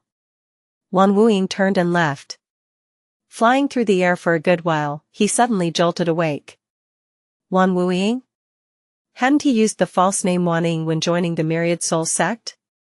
This person actually knew his real name. He knows who I am.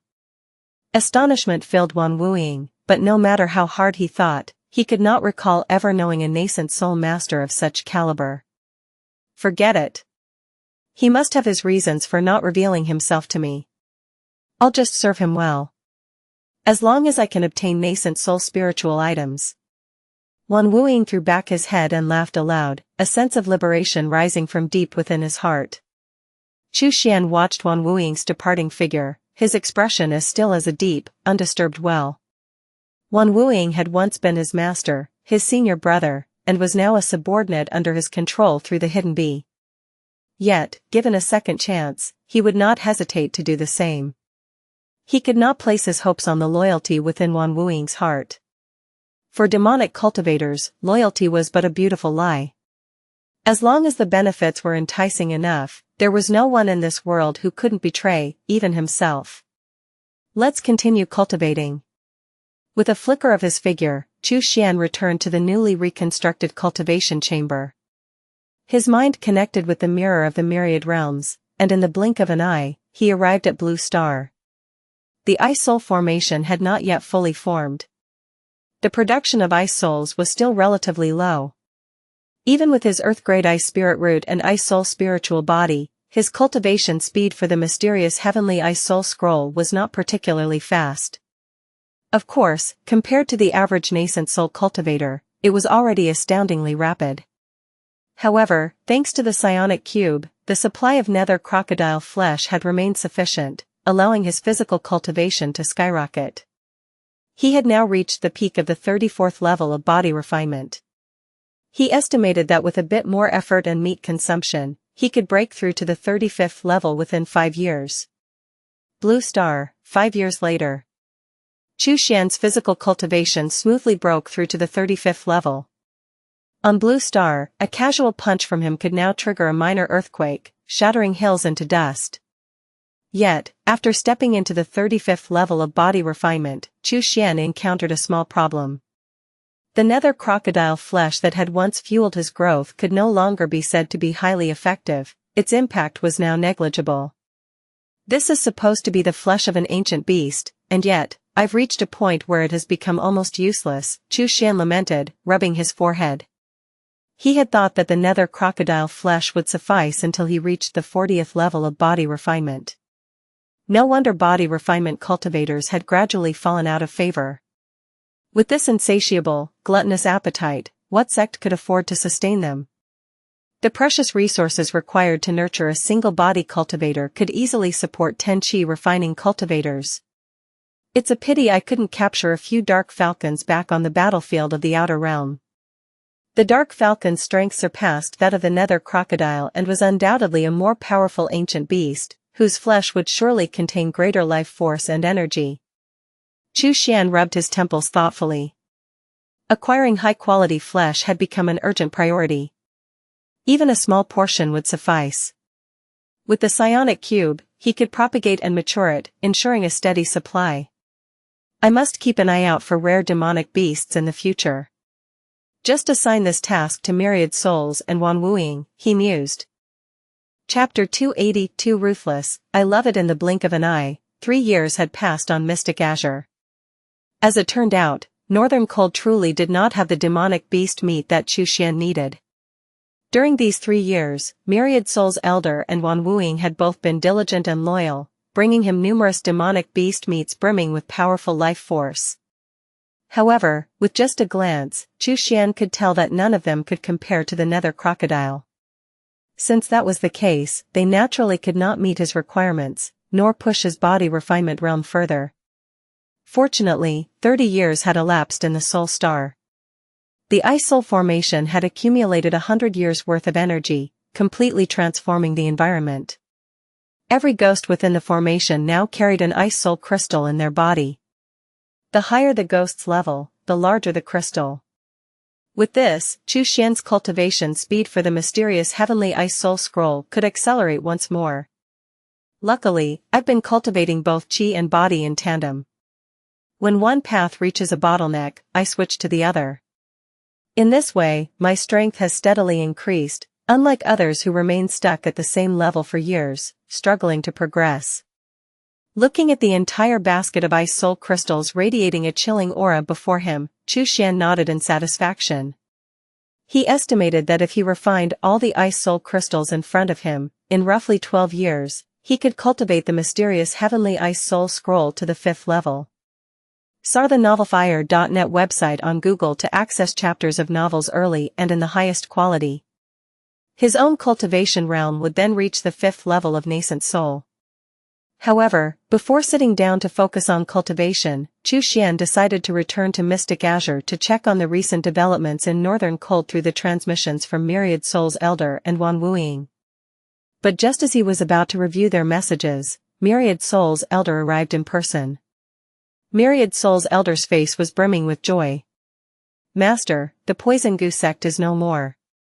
My Myriad Soul sect and the Corpsine sect have divided the treasures of the Poison Goose sect. I've specially brought some to present to you. Xuan raised an eyebrow at this. The Poison Goose sect is gone? So quickly? Myriad Soul's elder handed over a storage bag and began reporting the recent events one by one.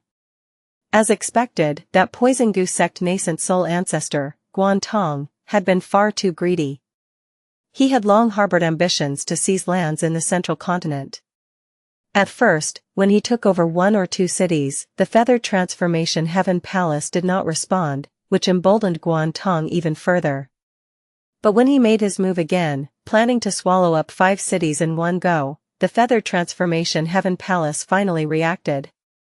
2 nascent soul mid-stage cultivators descended in a storm of thunderous might. Guan Tong revealed all his hidden cards, but he still failed to escape alive.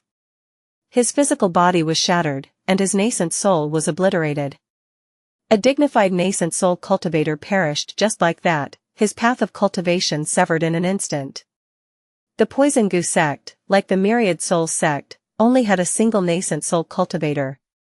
Unlike the Corpsine sect, which still had nascent soul cultivators honing their skills on the outer battlefield, the Poison Goo sect had no other such resources. Thus, with Guan Tong's death, the Poison Goo sect instantly became an empty shell. Its territory, cultivators, and treasures were swiftly taken over by the Corpsine sect and the Myriad Souls sect. Myriad Souls elder dared not delay. After acquiring the spoils, he immediately brought them to Chu Xian, fearing he might be accused of hoarding treasures in secret. Chu Xian was very pleased with Myriad Souls elder's behavior. The Poison Goo sect specialized in poison arts and the path of goo insects. Its downfall and the outflow of its inheritance and treasures provided him with the perfect opportunity to enhance his poison techniques and goo insect cultivation. Master, please examine everything carefully. I shall take my leave, Myriad Souls elder said respectfully. Chu Xian nodded. Go ahead. He then returned to Blue Star and carefully examined the contents of the storage bag. A corrupted infant incense, capable of harming nascent soul cultivators. A corpse god powder that controls the mind. And this complementary nascent soul level technique, white jade poison repelling art, which prevents accidental poisoning while deploying toxins. Too ruthless, I love it. Chu Xian nodded in satisfaction and then continued to review the items related to goo insects. These goo techniques are all mediocre, nothing particularly impressive. It seems even Guan Tong himself only cultivated golden core level goo techniques. However, this drop of mountain steel worm's essence blood is truly a surprise. Chu Xian retrieved a piece of amber and scrutinized it closely. Encased within the amber was a droplet of grayish blood, the essence blood of a mountain steel worm. The mountain steel worm was one of the powerful descendants of the gold-devouring blood mother. The gold-devouring blood mother, on the other hand, was a formidable ancient insect. It was said to have a body length of over 1,000 zhang, with countless tendrils hanging from its form. These tendrils would scour the earth, devouring every trace of metal ore in their path until nothing was left behind. The first goo insect Chu Xian cultivated, the blood steel wire, was a distant descendant of the gold-devouring blood mother, several generations removed. Its inherited bloodline from the gold-devouring blood mother was diluted to the point of being nearly imperceptible. Without the assistance of a powerful bloodline, it was nearly impossible for it to undergo atavistic transformations. Previously, the blood steel wire had ingested the essence blood of a powerful goo insect, which elevated it to the second-rank goo category, while also raising its potential. Later, when Chu Xian advanced to the nascent soul stage, both the blood steel wire and the blood bee queen, being his life-bound goo insects, received another boost, reaching the late stage of the second transformation. Now, if he could feed it this essence blood of the mountain steel worm, the blood steel wire would undoubtedly break through to the third-rank goo category. Moreover, its potential would be further enhanced, equivalent to the level of a golden core cultivator. Gongxi, come forth. This blood essence is yours, Chu Xian commanded with a thought. The skin on his palm split open, and Gongxi emerged, its gaze fixated on the amber with intense desire. With a casual squeeze, Chu Xian crushed the amber. Gongxi lunged forward and swallowed the droplet of essence blood in an instant. It immediately retreated back into the blood insect pouch. Chu Xian directed his spiritual sense inward and saw that Gongxi had begun forming a cocoon. Once the blood cocoon breaks, it will undergo an atavistic transformation into a mountain steel worm, advancing firmly into the third transformation goo category. It's time for me to cultivate as well. Chu Xian sat cross-legged and began refining the ice soul crystals to strengthen himself. The Feather Transformation Heaven Palace had made a decisive move to discipline the Poison Goo sect of Northern Cold. In the future, they would surely target the unruly sects in Western Land, Eastern Border, and Southern Wilderness. For now, this period would likely be a rare time of peace, perfect for quietly cultivating and amassing power. Mystic Azure, Central Continent, Feather Transformation Heaven Palace. Two figures departed from Feather Transformation Island under the cover of night, heading straight for Northern Cold. One was a middle-aged cultivator, Wei Ji. The other was a beautiful woman with traces of age on her face. Wei Ji showed no sign of lingering as he turned and continued on his way. The woman, however, paused in midair, standing on a cloud and casting a longing gaze back toward Feather Transformation Island, her eyes filled with sorrow and reluctance. She murmured softly, "Elder Wei, if we leave now, it will be difficult for us to ever return." Wei Ji replied coldly, "If we don't leave now, we will be imprisoned by Zhao Kai and his followers, or worse, assassinated. I've received word that Zhao Kai has already invited 2 nascent soul cultivators from Western Land and Southern Wilderness specifically to counter us. You can stay if you want, but I won't." The woman smiled bitterly. Her name was Lu Ruoshui, one of the nascent soul cultivators of the Feather Transformation Heaven Palace. However, she was different from Zhao Kai and the others in the Loyalist faction. Zhao Kai was the chief disciple of the Spirit Feather True Master, personally groomed by the Feather Transformation Heaven Palace from a young age into a nascent soul cultivator. But she and Wei Ji had both joined the Feather Transformation Heaven Palace only after achieving the nascent soul realm. Lu Ruoshui hesitated and asked again, "Elder Wei, why are we heading to Northern Cold? The Eastern Border is still not unified. If we go there, we can at least preserve our lives." Wei Ji sneered, "Preserve our lives? That's not enough. Have you forgotten how Zhao Kai and his lackeys humiliated us? All